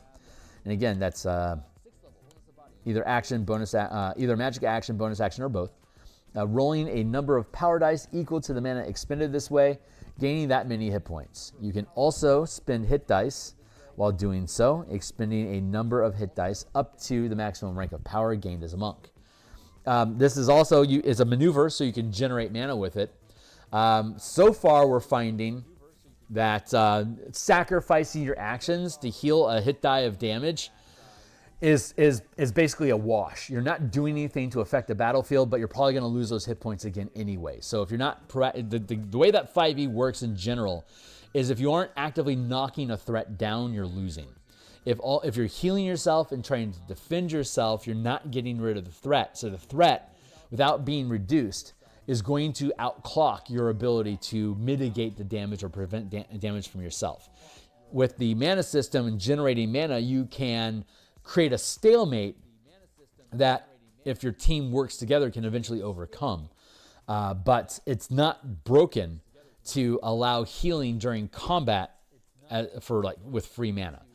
Outside of combat, it becomes broken, but you can only generate free mana during combat. So one of the things we'll have to discuss as a DM when we publish the book and have it as a section in there is knowing when to end combat. Because your characters, as soon as they have free mana coming to them and they have healing available, they're going to just start milking healing. That's something that the Ranger can do. The Ranger can actually cast spells using generated mana. The Ranger, Eldritch Knight, and Arcane Trickster can all generate mana to cast spells. No one else can do that. So that's wholeness of body. Fleet step. When you use any bonus action other than Step of the Wind, you can use that monk maneuver. You can use it.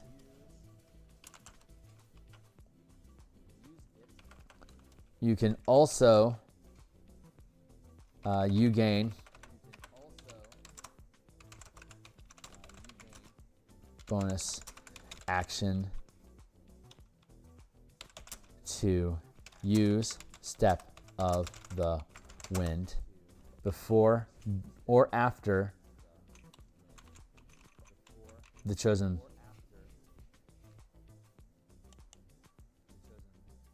during or after the chosen bonus ability action. Let's verify how Fleet Step actually works to make sure we're still jiving with it. Yeah, when you take a bonus, any bonus action other than Step of the Wind, you can also use Step of the Wind immediately after the bonus action. There you go. And Step of the Wind has kicker effects to be able to ramp it, including taking somebody with you. So bonus action and then bonus action again. So basically, any maneuver that you use, you could then back it up with Step of the Wind before or after, like Flicker Strike, Flicker Pounce that we were talking about before. Teleport, hit somebody, and now you have Step of the Wind. Hey, Steve, it's good to see you. Hell yeah, Power Rangers. And we use color mana, so you have like Red Ranger, Black Ranger, White Ranger, Green Ranger. And there's so many different things. Like you could like Black Ranger could be like a monster hunter. Blue Ranger could be the Fey Touched, I think is what it's called. Green Ranger could be a Beastmaster. Red Ranger could be like a Drake Warden. So yeah, you could, and they could all have like completely different action economy and action sequences and spells and stuff. You could literally have a shitload of them. Still Mind, Monk Still Mind. Where is Still Mind?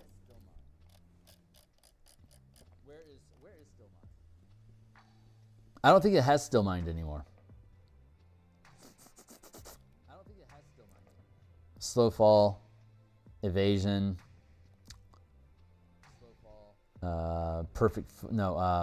Superior Defense. I don't remember what Still Mind is. I remember there used to be a Still Mind thing, but I don't know what it is anymore. Where were we? Open hand, that's right.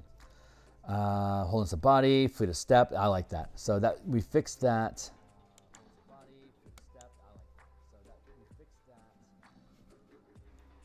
Oh no, wait. Step of the wind is a maneuver. Let me double check that.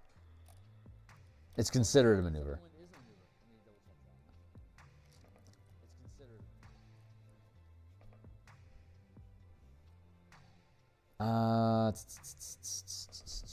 As an exploit. Right. Okay, it's not default an exploit, but if you put mana into it, it is. So you can stack it. So that works. Okay, just had to check that real quick. So language is correct, and we've gone too far. I'll catch up with you in a second. Let me get through Quivering Palm so we can transition. 17th level, you gain the ability to set up lethal vibrations in someone's body, and when you hit a creature with an unarmed attack, you can spend 4 mana as a strike power to start these imperceptible vibrations, which last for a number of days equal to your monk level. The vibrations are harmless unless you trigger the vibrations to end them as an action, or if you take the attack action, one of the attacks. If you to do so, you and the target must be on the same plane of existence. When you trigger the vibrations, the creature must make a Constitution saving throw. If it fails, it takes 10d12 force damage, or half if successful. You can have only one creature under the effect of this feature at a time. You can choose to end the vibrations harmlessly without using an action. Let's double check. Quivering Palm. 10d12 force damage. I love that. There we go. So that resolves all of those. Let's revisit your inquiry and pursue. Ignore environmental buffs.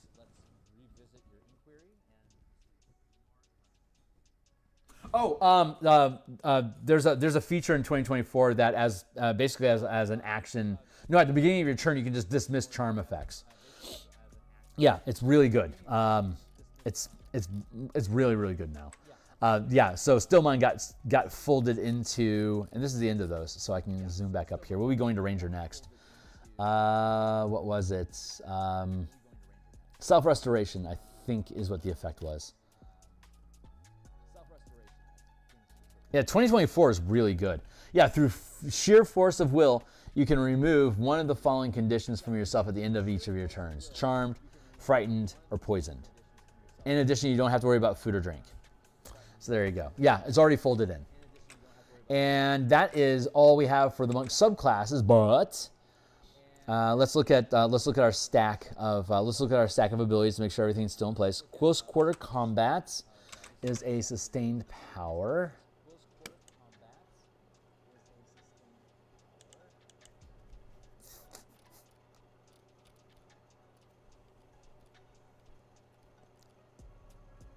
There it is. And this is first rank. Hey, timely timer. Close quarter combat. While this power is sustained, you gain the grapple mastery. In addition, while using the grapple mastery to grapple a target with your weapon, if the target breaks the grapple, wait a second. In addition, while a target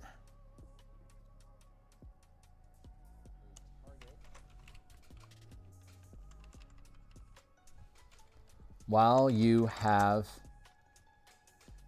grappled a target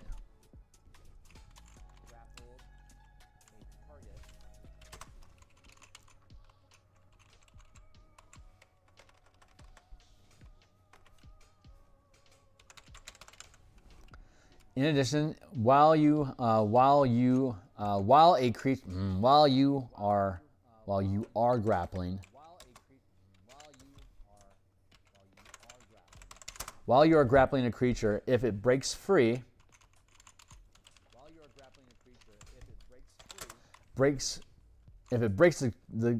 right. Okay, so while the target is sustained, you gain the grapple mastery.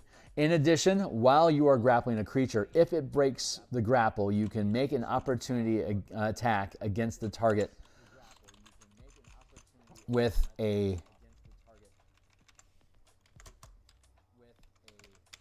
with a melee weapon. There you go. The Grappling Master uses a melee weapon to engage the grapple, and you can't use the weapon until it's released. Grappling Strike also ties up a weapon that you attacked with and dealt damage. And this allows you to, well, you might not need the Grappling Master, but you can have it, so it's a twofer. And then, again, you get the grappling ability, which is the grappling opportunity attack. So if they break the attack, the way that that works is like if you're using an arm bar to lock up somebody's arm and using your blade to do it, which is not an unusual thing to do in martial arts. If they're able to wiggle their way out of it, they're going to cut their arm or their torso in the process of breaking free of the weapon. So that's where that opportunity attack idea comes from. Or like if I have a shoulder lock on you and I'm using a knife to hold you in place, then if you break free, I can cut you with a dagger on your way out, which is something that is not an unusual tactic in martial arts. Like if you're really into weapon grappling. Weapon grappling is fucking cool, man. Really, really cool. Like especially like with a bow staff or like a hanbo. Hanbos are like 3 foot. Han is half, so it's a half bow, half staff.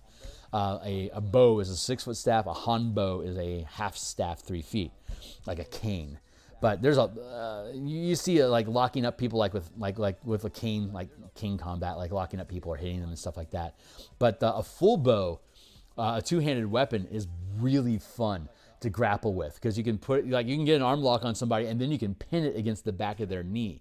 So not only can they not get out of the armbar, they can't get any leverage of movement to break out of it. So you can basically lock them by holding one hand, by keeping one hand on the bow staff and putting pressure on them. That leaves your free hand open to be able to pull weapons and stab them while they're locked up.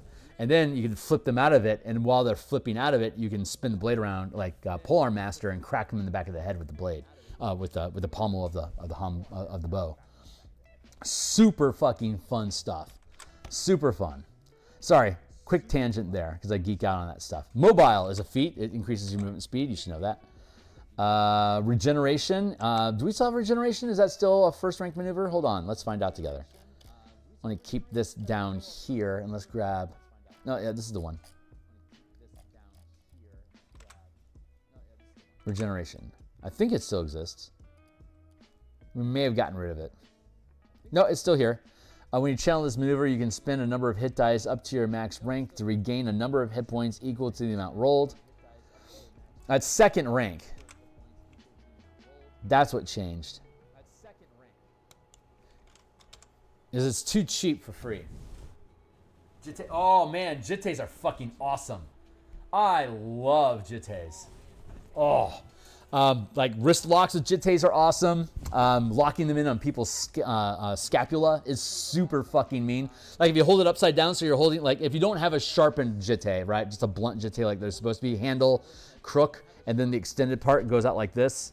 So it's basically like this. Like that's what it looks like, right? Oh, hold on. People know this. You know this, but other people might not. Hold on. I'm going to geek out for a second on martial arts. So this is what a jitte looks like. So it's basically a small stick,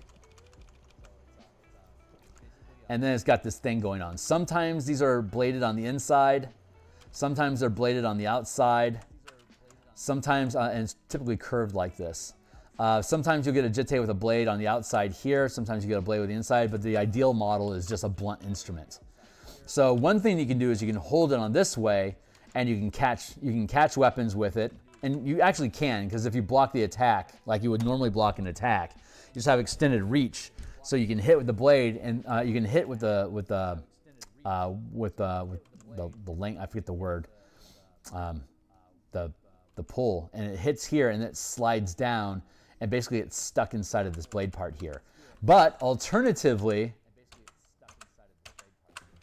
you can hold it this way.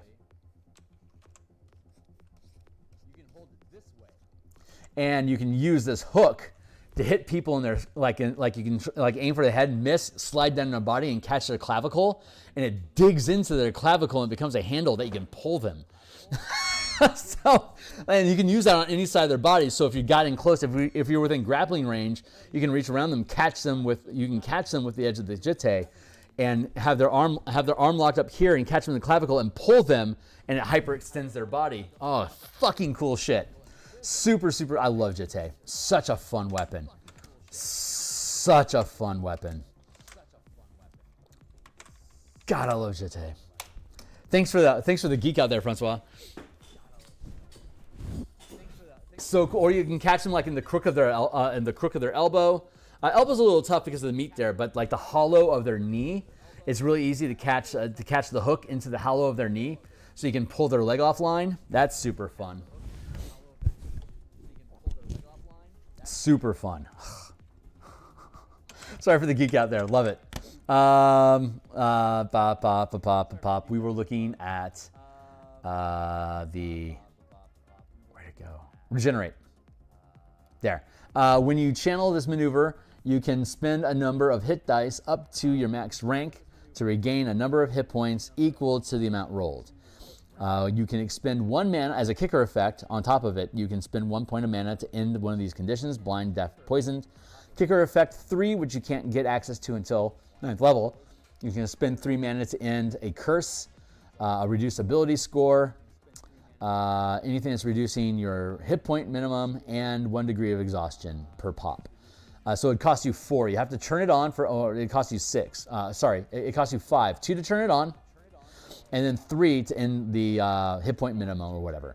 And then as a kicker effect for 1 or more points, you can target an additional creature within 30 feet of you that you can see for each point of mana that you spend this way up to your max channel limit to benefit from the effects of the power, including any kicker effects chosen. So you can put like to end a curse that hit your team, you have to put 5 points into it, and then you'd have yourself that would be affected for free, and then you can add a point for each additional ally within 30 feet. Turn my heater back on. It's starting to get cold again. Thanks, Steve. I appreciate that. Oh my God, sorry, Fundo. All right. You're gonna throw me down a pipeline I cannot afford to go down. Let's go back to Blind Sense. Blind Sense is a sustained power. So looking at Blind Sense, it is what you think it is. Or is it Blind Sight now? Hold on.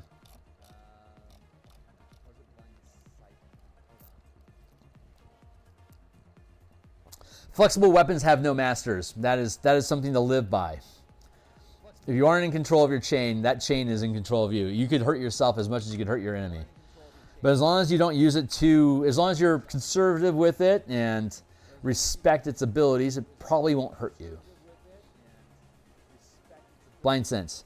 You are aware of the location of any creature or objects on the same plane of existence of you within 10 feet times, within 10 feet per, times 10 feet, times your max rank of power.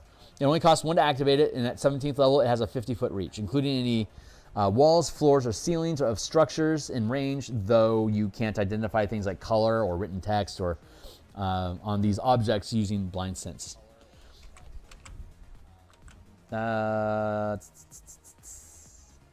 Deflection. Reaction 1. Snake Jazz is my jam.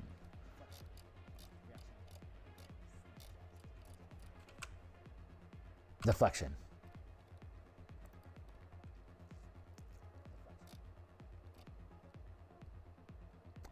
As a reaction to when you or an ally within reach of your melee attack are hit by an attack roll from a source that you can see, the attack is re-rolled, taking the new result. This new re-roll cannot crit. Opportunist, sustain 2. Ooh, we haven't talked about Opportunist lately. I love Opportunist. Opportunist, while this power is sustained during your turn, when you take the attack action, you can forego 1 or more of these attacks to gain that number of additional reactions, limited to 1 per turn still, including your own, until the beginning of your next turn. In addition, when you take a reaction, you can forego any number of these additional reactions to gain a free point of mana for you to channel into reactions. For each reaction sacrifice this way to use while channeling a reaction or strike power during this reaction. So if you have Opportunist turned on, you can now generate free mana by sacrificing reactions to ramp a reaction. And there's a shitload of reactions. There's 21 reactions? Maybe that's not a shitload, but it's reactions. Yeah, any reaction that you have like a third, like a third, an 11th level fighter could sacrifice all 3 attacks to have 4 reactions. And with that reaction, say you make, you could sacrifice, you'd use a reaction for countering attack. And if you wanted to, you could then sacrifice 2 of those remaining reactions to make the countering attack free, and which is as a reaction to when a creature within range of your weapon attack uses the magic action, make an attack. If it hits, the target takes damage and must make a Constitution saving throw against your channeling DC or half the damage, whichever is greater. And if the save fails, the action is disrupted as though affected by counterspell. If the attack misses, restore the mana to your mana pool. There you go. Nice. And then you'd have a point left over for a normal opportunity attack or something. Yeah, opportunist is, it creates, the opportunist sustained power creates an entirely different action loop. We had with us for a little while during the 6th level playtest a rogue that turned and kept opportunist on and would cash out her attacks so that she would be able to have opportunist action active, so she could make she would use in combination. So she'd have 2 reactions because rogues only have 1 attack. So sacrifice the attack, have 2 reactions instead. And then the reaction that she used was anticipate.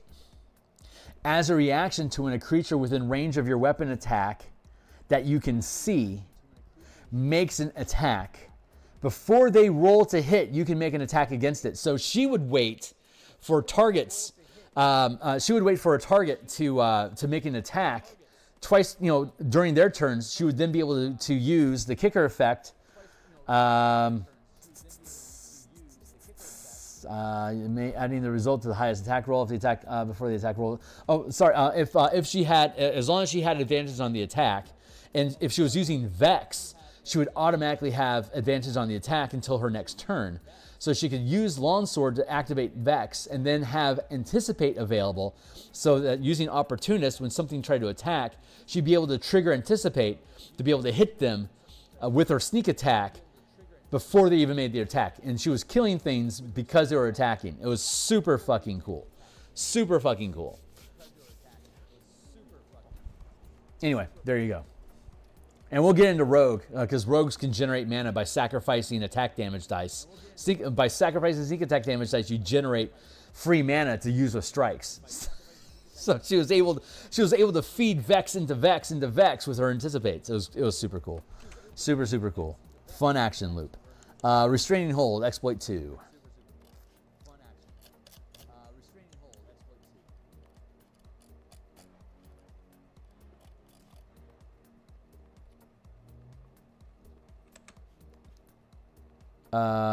Restraining Hold. Where is that? Oh, here it is.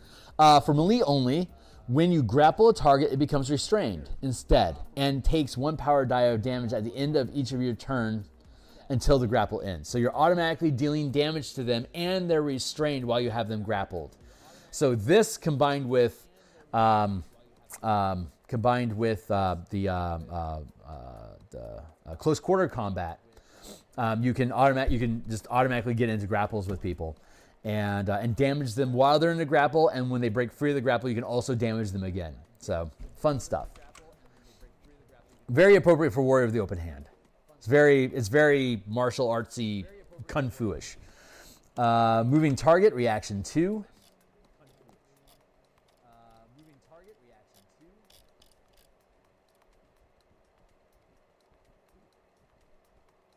Moving target, as a reaction to when a creature that you can see moves into, with, or within the reach of your weapon, you can make an opportunity attack, even if the target is using the disengage action, rolling 1 power die per mana channeled, adding the highest result to the attack roll. If the attack misses, restore the mana to your mana pool.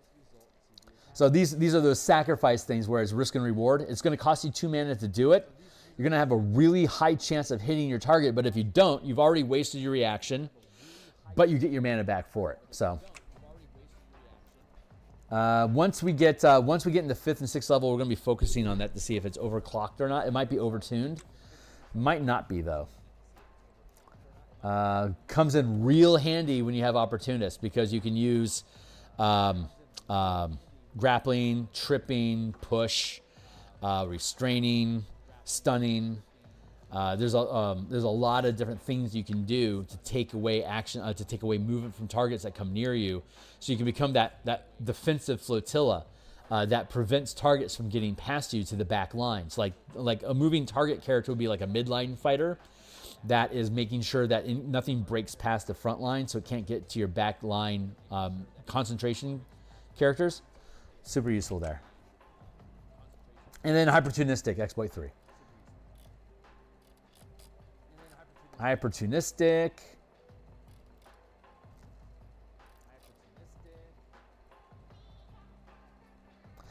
You make it costs you 3 mana to do it, but when you make an opportunity attack, you can make a second attack against the same target. So, opportunity attack, dumping 3 mana, you can double strike it. Ooh, that's a good point. Let's look at oh yeah, because double strike is a maneuver. So going to maneuvers, double strike, however, is you can make 2 attacks. And compare that to bonus attack. There's so many things that just let you make a bonus attack as a bonus action. It's stupid, but the kicker effect that drops in is you can make it with advantage. So you can self-fund yourself. How about Cloud Walk for a monk? Move through open air at max speed. Stopping or slowing causes a fall. Can only be initiated from the ground solid surface. That is called Abundant Step. And Abundant Step is an exploit. So anyone can do it. You can change this. You can channel this exploit as part of your movement. You can fly. You gain a fly speed equal to your walking speed until the end of your turn. If you do not end your turn on a surface or liquid that can support you, you fall as normal. And you can kick it. So you can double your speed, triple your speed, or quadruple your flight speed. There you go. Yeah, we've farmed the fuck out of 3E and 4E content to dump into here, which is why we can have 115 mana abilities, because that's a lot of stuff. So most of the things that we're thinking about already exist inside the system. And ow, fuck, banged my knee. Most of these things exist in one manner or another. Hold on, I gotta stand up and arrange my stuff. Give me a hot second here.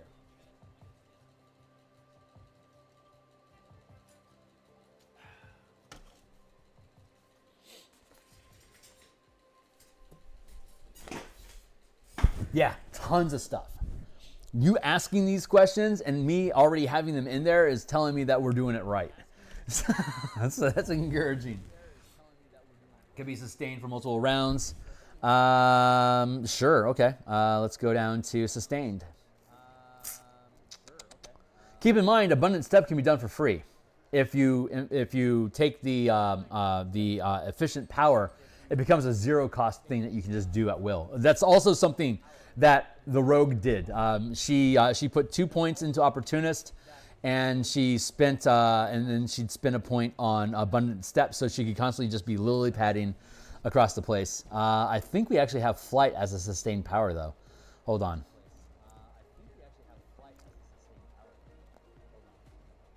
Cliff Runner lets you just perpetually run on walls without having to drop. And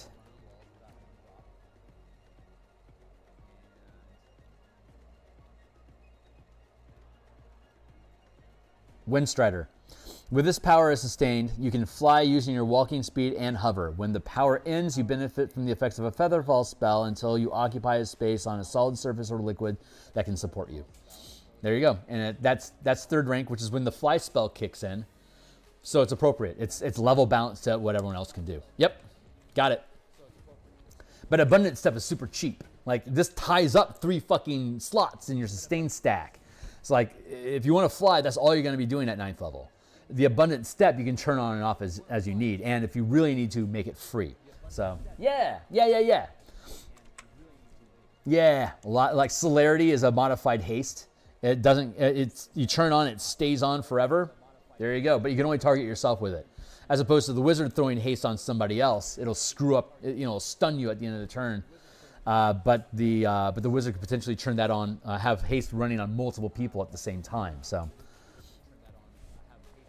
and that takes care of that resolves the open hand. So, I love the open hand. It's such a fucking cool class. Such a fucking cool class. Okay, cool. I am going to skip for now all the Forsaken Monk. What time is it? Oh, Jesus, it's 11:30. This took longer than I thought it would. I technically only have 30 minutes left, so let's walk through the Paladin features. I'm going to skip Paladin, and let's kick down to the Ranger and start walking through.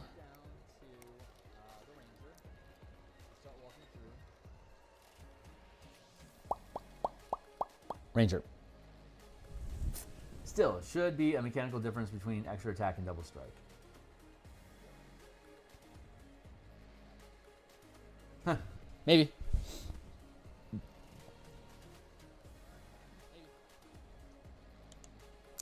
Let's see. Features. You know what? Yeah, no. You know what I was talking about? I was thinking, yeah, I want to do, I just don't have a lot of time left. Okay, let's just look at this stuff. Let's just look at the Ranger, and we'll look at the modifications that we made to the Ranger and carry on. I'm happy to debate double strike if you want to drop that down in Discord. Level 1, spellcasting with power. So, starting at first level, you can choose to prepare spells on the Ranger's spell list instead of powers. The number of martial points spent to cast a spell is equal to the level of the spell cast. Maintaining concentration on a spell follows the rules as presented in the color mana spell point variant rules on the DM's Guild, which is the more mana that you have stacked up on a concentration spell, the higher the DC is, but it doesn't have a duration. As long as you can keep it going, you can keep it going. For example, if let's see, the number of martial points sustained, maintaining concentration on a spell follows the rules presented in DMG. Each rank of power you sustain reduces the maximum spell level you can maintain concentration on at the same time. For example, if a 9th level Ranger is sustaining 2 ranks of power, you can only concentrate on a level 1 spell. Oh, fair enough. You are not limited to casting 1 spell with mana per round. For example, you can cast a level 3 spell that uses the magic action and a level 2 spell that uses a bonus action during your turn if you have 5 mana available. In addition, when you sacrifice action economy to generate temporary mana, you can expend that mana to cast one of your Ranger spells with a duration of instantaneous or concentration instead of channeling a power. So that opens up a lot of shit. But it's not the sustained. It's not persistent spell effects. Only things that you can concentrate on, like persistent spells, are like things that you turn on and they just last for like 8 hours or whatever. This is only sustained. Concentration is incredibly fragile, so there's a huge risk reward to doing it. You could potentially lose it the same round that you turn it on. And instantaneous, none of the instantaneous spells that the Ranger has outclocks the damage and abilities that any of the spells, any of the powers in the book has. Most of the time, the powers are going to be easier or are going to either be less restrictive on how you, like Lightning Arrow, for instance, is a great spell to keep because when you hit a target, it turns it into like a 60-foot line of lightning damage that hits the target and everyone around it. As opposed to, like, say, a lightning strike with an arrow would just deal lightning damage to that target that you hit. So having the lightning arrow spell is actually really useful, but isn't useful to anybody other than somebody that's firing arrows, right? So there's that. So there's reasons to keep both of them. Healing, cure wounds that we talked about earlier in the game. That's an instantaneous spell effect. Yes, you can generate mana for free to get free healing, but that only works during combat. And the amount of healing that you can do is probably going to be counteracted by the attack that you didn't prevent because the creature's still alive. But it comes in handy if your allies are dropping. So it's available there, but so far, we haven't seen many people actually use it in combat. Like maybe once or twice, not a lot. It's like most of the time it's just better to kill stuff first. So the system is self-reinforcing, but you can if you want to, but it's a stalemate until you break out of that action loop. Note, using martial powers replaces the Hunter's Mark. Replaces the Hunter's Mark spell from the Mark of, with... Using martial powers replaces the Hunter's Mark spell with the Mark of Prey martial class feature as described below. Remove this spell from the Ranger's spell list. Other classes can still prepare it if it's on their spell list. Mark of Prey. Replaces Hunter Mark, Favored Enemy, and Relentless Hunter features. So as a bonus action, you can mark a creature that you can see within 120 feet as your prey. This can be done during an attack with a weapon if the target is not currently your prey, applying any additional effects gained by the Mark of Prey to the target you hit. The mark remains until you mark a new target as your prey, the target is killed, or you are incapacitated. So once you turn it on, it stays on until you go to sleep or are knocked out. Effect, level 1. While a creature is marked as your prey, you gain advantage with intelligence, investigation, and wisdom, insight, perception, survival checks related to your prey. In addition, when you hit your prey with a weapon attack, you gain 1 point of temporary mana to immediately channel a strike power. And every ranger gains a free strike power as a bonus ability. Most of them are martial strike because of the versatility of it. But some of them are specialized, like the Fey Wanderer has Psionic Strike. And you can see here as an example, the Fey Wanderer in the PHP gets 5 bonus spells, but only 5. And while most full casters get 10, and all of our other martials get 10. So you get 5 free spells. You also get 5 free bonus powers with it. So that's fun because you're really gishing, like true gish with a ranger. The ranger, ironically, the ranger becomes the true gish in the game. I love that. Back up into the shits.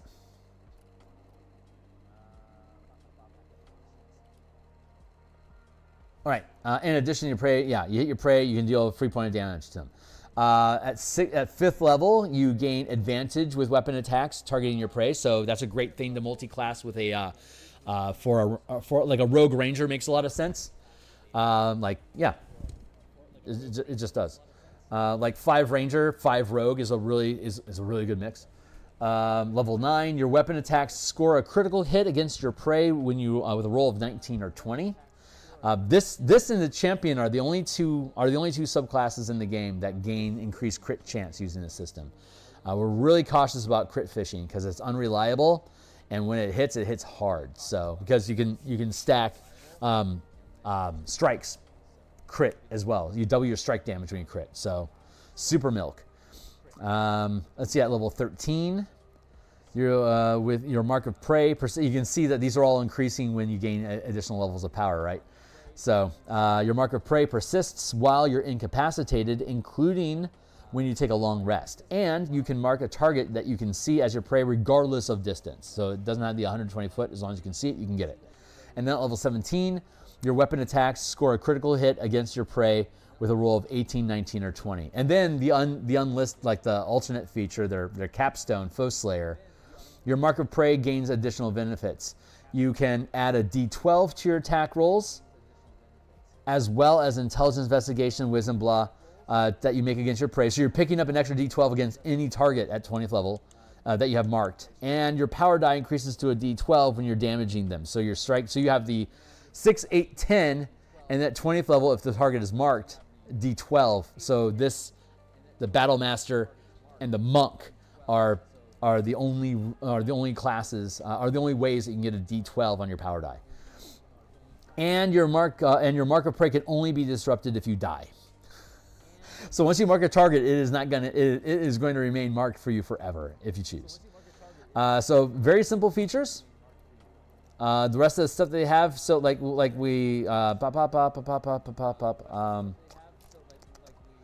see.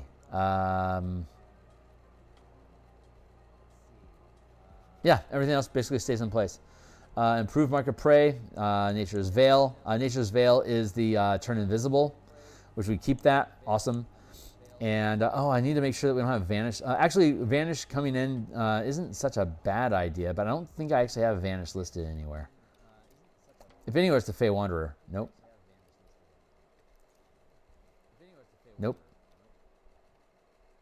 Yeah, we already took care of the Hunter during during the Barbarian, because we have somebody that's playing a hunter right now, so it was important for us to go through that.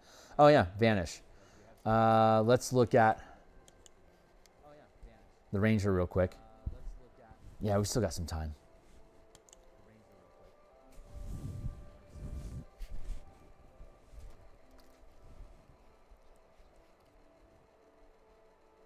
I will take under consideration your suggestion about double strike, and I will. Hypertunistic already has you double tapping the same target, and double strike is supposed to be a way for non-monks to get access to the Flurry of Blow feature, and Flurry of Blow does not require you to focus on the same target. So I think I want to leave double strike open in that sense. And again, the monk will always do better because by level 11 you get 3 attacks with your Flurry of Blows, not just 2. So. The core class that's doing stuff is always outperforming the others, either by being less expensive or having better options, results, action economy, whatever. I wanted to look at Nature's Veil. I miss these things being hyperlinked. I'm sad that they don't hyperlink these anymore.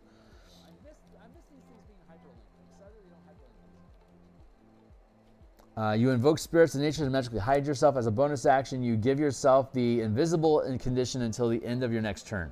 That's literally what Vanish is. You can use this feature a number of times equal to your wisdom modifier and regain all expended uses when you finish a long rest. So I left it unchanged. So Nature's Veil, having Vanish is still useful even for the Gloomstalker, because you can only do this a number of times for free, and Vanish you can do you can do it for free if you make it efficient, which is also great for a rogue. But with the game, it just gives you disadvantage to attack. You can still target the area if you know you're being attacked. So let's get back into. We have time. I'm going to do Beastmaster last because that one's going to take more time than anything else. The Hunter is done. Drop that heater. I'm starting to overheat. So let's go to the Gloomstalker. Gloomstalker bonus powers. The Gloomstalker gets these 5 spells for free, and greater invisibility is a concentration effect. It's a 4th level spell, so it costs you. So it tie up all your sustained effects to be able to turn it on at 13th level, and it's fragile, so you could lose it, but it is greater invisibility, which is super sweet. So we have Martial Strike, Alert, Subtle Channeling, Curse of the Clouded Mind, and Assassinating Damage. We already looked at Assassinating Damage, which is capture damage. We looked at Subtle Channeling last time. Subtle Channeling is now a sustained power. And so all powers have a visual tell. Like if you're using the color mana system to assign colors to different disciplines, if you were using, say, black mana for sustained powers, and it would be any sustained power basically, 1 point of black mana and you can turn on sustained power. Subtle Channeling, it would make, so like if you were, like say, using Curse of the Clouded Mind as a 2nd rank maneuver with black mana, then when I hit you, like the target, like there'd be a flare of black magic on my character, either my eyes flash or like there's a flare or like a gesture and like like a floof of black magic happens, and then like my target gets hit with like Curse of the Clouded Mind, like there's a cloud of black energy that's encircling their head, making their mind clouded. There has to be a visual tell. But if I'm sustaining Subtle Channeling, there is no longer a tell. So I don't have to have a visual reference. But it ties up one of your sustained powers, which there's so many cool sustained powers. This is actually a great rogue thing to use, or anyone that's trying to maintain stealth, because the magic will be apparent even if you're trying to hide. So it's useful if you're trying to hide. So it's worth keeping in mind, but again, it ties up your resources. It's costly, so you got to have a strategy. So we'll go through those. Alert is just the alert feat, and then let's just go ahead and look at Curse of the Crowd. Martial Strike deals damage, and you can use a weapon mastery with it at the same time. Weapon masteries are considered cantrips, while strikes are considered spells. You can't cast a cantrip and a spell using the same action, so it's one or the other. This is the same way. If you're using a weapon mastery or a combat mastery, you can't use a strike while you're doing so, but you use those masteries for free. The Martial Strike specifically does let you use a mastery while dealing extra damage. And instead of, like, say, dealing a D6, it deals a D8. It increases the die size by 1. The Martial Strike is a really great go-to if you want to focus on using masteries, or if you're like a paladin at first level. It's like in the player's handbook, it would deal D8 damage. It deal like 2d8 damage plus whatever. With the Martial Strike power, instead of dealing D6s, you can then do a D8, but it only does a weapon mastery. So it literally locks in by using your bonus action to generate an extra point of mana, and the Martial Strike dealing 1 point of mana. You get 2d8 damage when you use a divine smite, and you can add a weapon mastery to it, which is literally how the Paladin in 2024 operates, except that we're getting there a different way. So, and then Curse of the Clouded Mind. We'll just look at Curse of the Clouded Mind just to get through those because we're looking at it. Curse of the Clouded Mind is a maneuver. Curse of the Clouded Mind. You curse a creature that you can see to... This was a Blood Hunter option. And again, we converted all of the Blood Hunter rights and curses and pacts. We converted all of them into powers. So a Paladin Blood Hunter works, Ranger Blood Hunter, Barbarian Blood Hunter, Rogue Blood Hunter. Blood Hunter just becomes like an idea that you can create by stacking up Blood Hunter effects. You curse a creature that you can see to roll attacks and ability checks with disadvantage. The effect ends when the creature succeeds one of these saving throws. So all of your attacks, a cursed creature you can see rolls attacks and ability checks with disadvantage. The effect ends when the creature succeeds one of those rolls. So it doesn't necessarily have a very long duration. The creature can also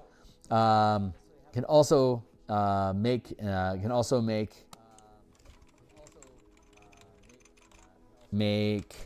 an intelligence save at the end of each of its turns, ending the effect when it succeeds. There you go. So, as long as it can't hit, it keeps failing. Also, make. Why are you pissing on me about make and? Huh. That might be overclocked. We'll have to find out. It might only be worth 1 mana. There's a lot of conditions on it that shut it down.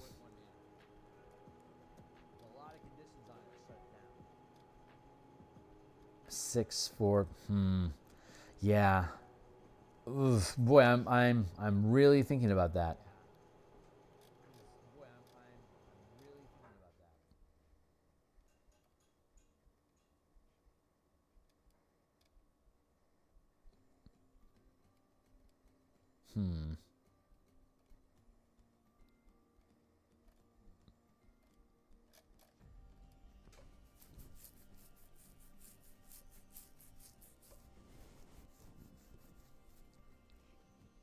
Rolls, you can see to roll attacks and ability checks.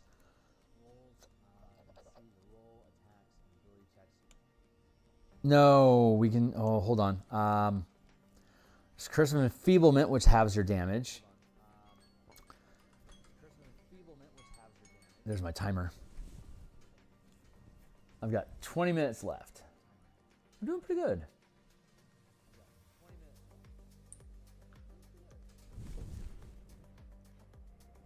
Right on, Foxtrot. Thanks a lot for being here, my guy. Really appreciate you. Let's see. Do we have any other curses? I think they only go up to 3rd. Yeah, we don't have any other curses. So we have a curse at 3rd. We have a curse at 2nd. And those are those are maneuvers. We also have reactions that are curses. Fallen Puppet is 2. Curse of Exposure. As a reaction, you see a creature within range taking damage. If it has resistance, you lose it. That's 3rd.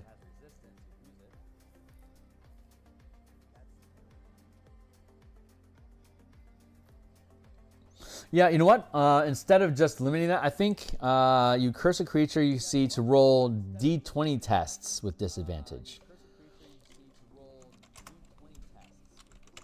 which is ability checks, attacks, and saving throws. That's juicy.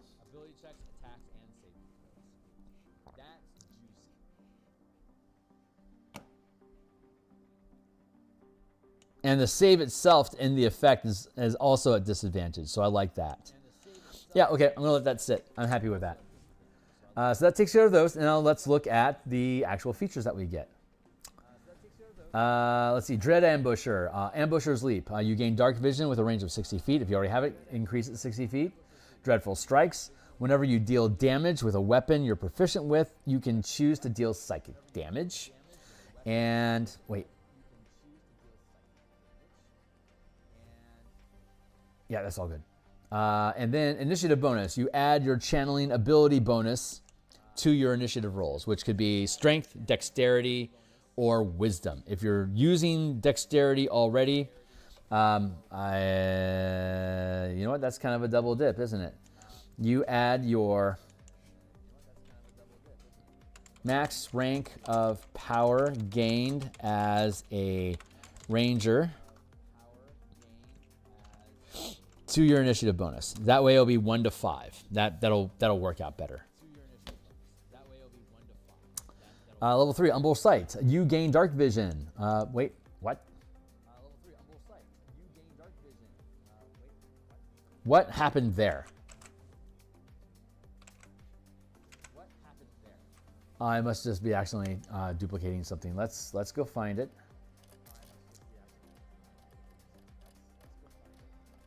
So on Tuesday we'll finish Ranger and start working on the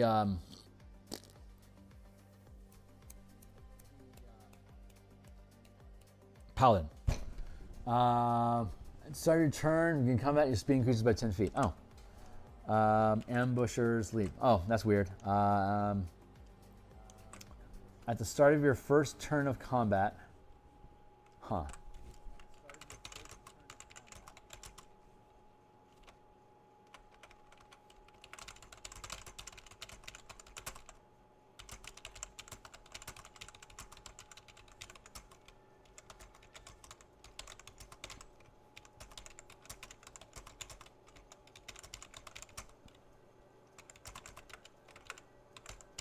There. Okay, back on. So Umbral Sight, Dark Vision, Dark Vision. In addition, when you are entirely in darkness, you are invisible to Dark Vision. Love that. Iron Mind, you gain Wisdom save proficiency, or if you're proficient already, you instead gain proficiency with Intelligence or Charisma saves, your choice.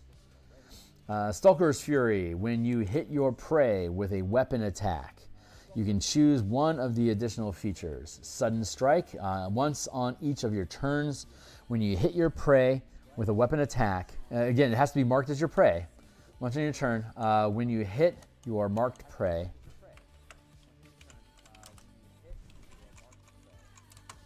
with a weapon attack, you can choose one of the additional features. Once per turn, when you hit your prey with a weapon attack, you can immediately make an attack using the same weapon against another creature within 5 feet of your prey that is within reach of the same weapon.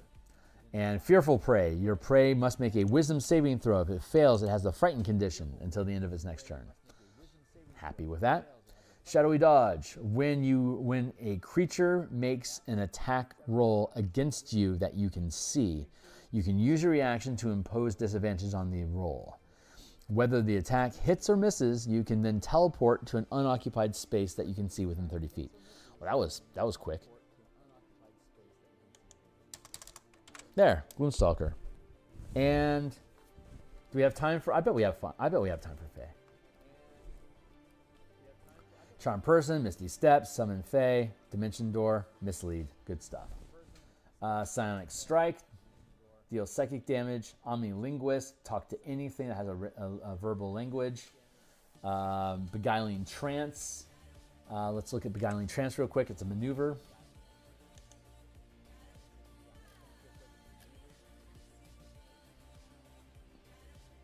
Where'd you go?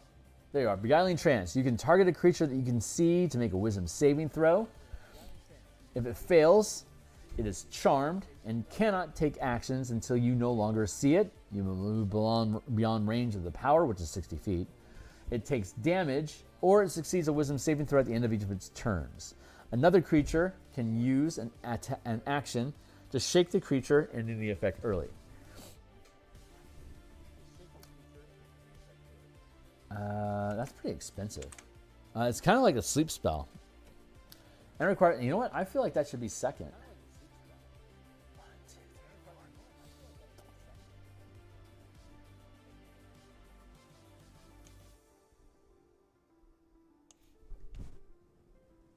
I'm going to get rid of that. That'll make it more difficult. So that is...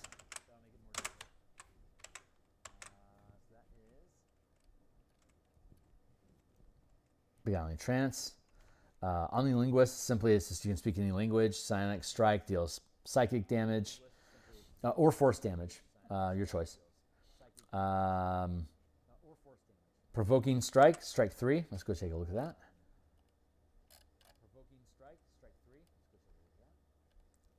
Here it is. Your weapon can deal force or psychic damage. There you go. And it is Provoking Strike. Thank you. Provoking Strike. Your weapon can deal psychic damage and increase damage by 1 power die per mana channeled.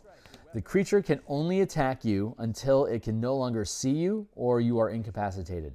The creature can attempt to end this effect by succeeding a wisdom saving throw at the end of each of its turns. Creatures immune to charm saves with advantage, but are not immune to it. So you're provoking your target. This is like aggro, right? This is like the aggro feature. It's expensive to use it. You can always buy it down a little bit, and you can generate free mana with it. But a really fun tactic is a mounted ranger that has high mobility, plunks somebody with an arrow to provoke them, and now all they can do is attack them while they're roaming around the battlefield on their horse.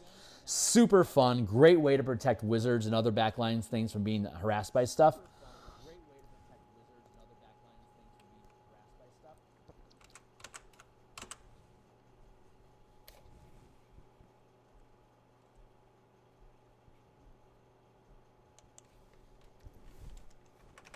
The creature must use its actions to attack you, to attack or target you with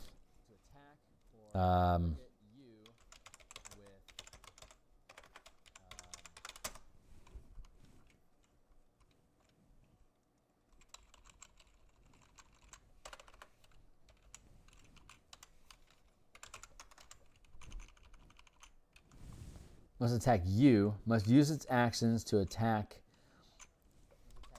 you or target you with spells and effects until it can no longer see you or you are incapacitated. The creature can attempt to end the effect by succeeding a wisdom saving throw. So you could still catch them like in a fireball area of effect. You could target somebody else, but you have to target you. You have to be targeted. That's what that does. And then Cursed Brand, second rank, maneuver.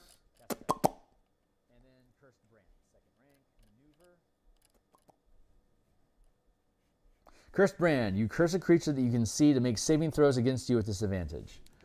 The effect ends early when the creature succeeds a save against you.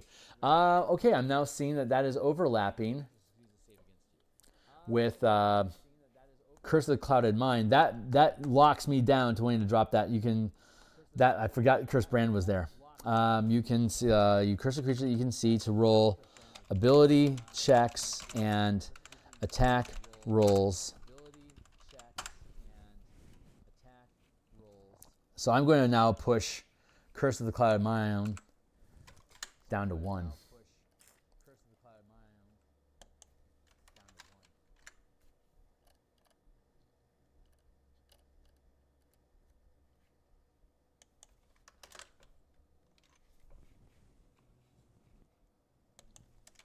That feels right.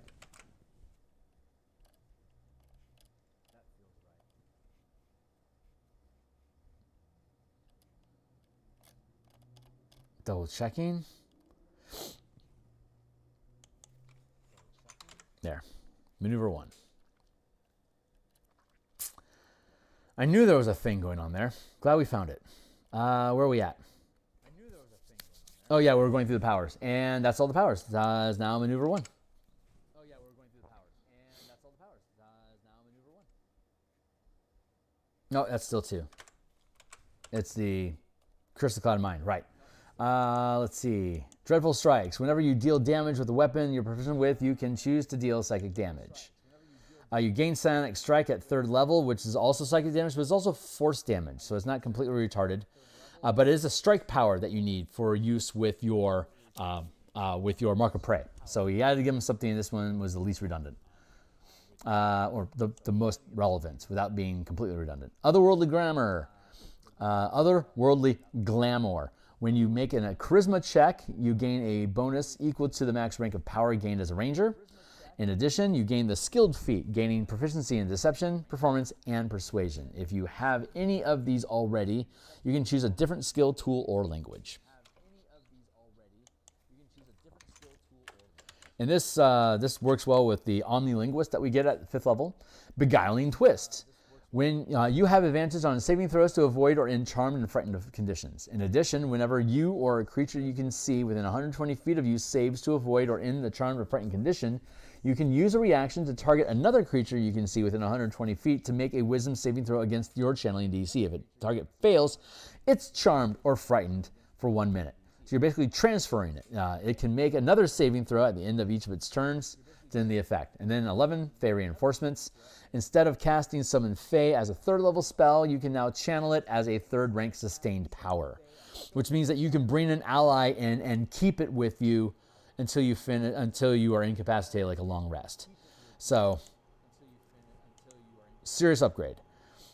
Misty Wanderer, but like, you know, a Drake Warden can get a dragon, a Beastmaster gets an animal. The Summon Fey isn't going to be more powerful than either one of those options.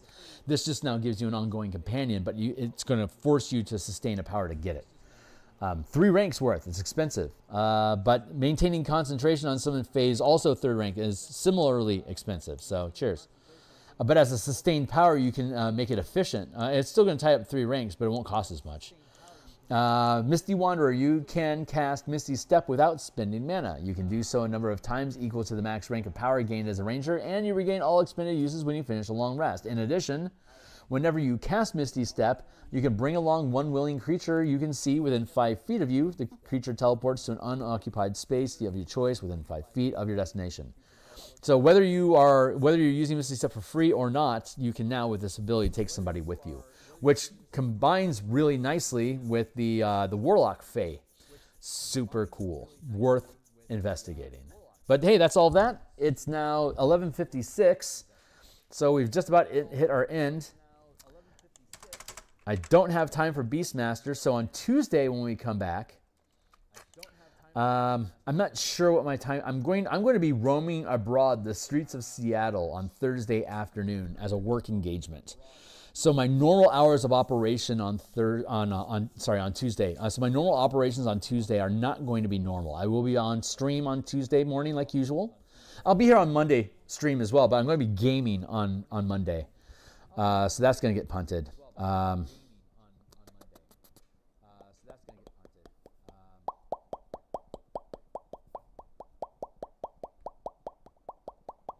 Yeah, Monday I'll be here for art in the morning. I have D&D on lunch on Monday, and I have playtesting Mega Dungeon on Monday night. Tuesday morning I'll be here. I think I have to leave here at 2. So I don't think I'm going to be streaming on Tuesday lunch. I think I have to skip that day. I will be back on Wednesday, so I'll be back on Wednesday morning for art, Wednesday lunch. So Wednesday is when I'll be back to work on the Paladin and finish the Ranger. And then Thursday I'll have the morning, and then I'll have Thursday night. We'll probably continue working on the Bastion system then as usual. And then Friday morning is artwork, and then Friday lunch we'll be back again. We'll finish the Paladin if we haven't already. And if the Paladin is done, then we'll start in on the Rogue. So, cheers. That's it for today, guys. I'm going to go ahead and bounce on out of here. And thanks a lot for hanging out with me, guys. I'm Francois. Everyone, as always, I appreciate your input. and looking forward to catching up with y'all in the future. So I'll see you on the other side. Have a great weekend, guys. Cheers.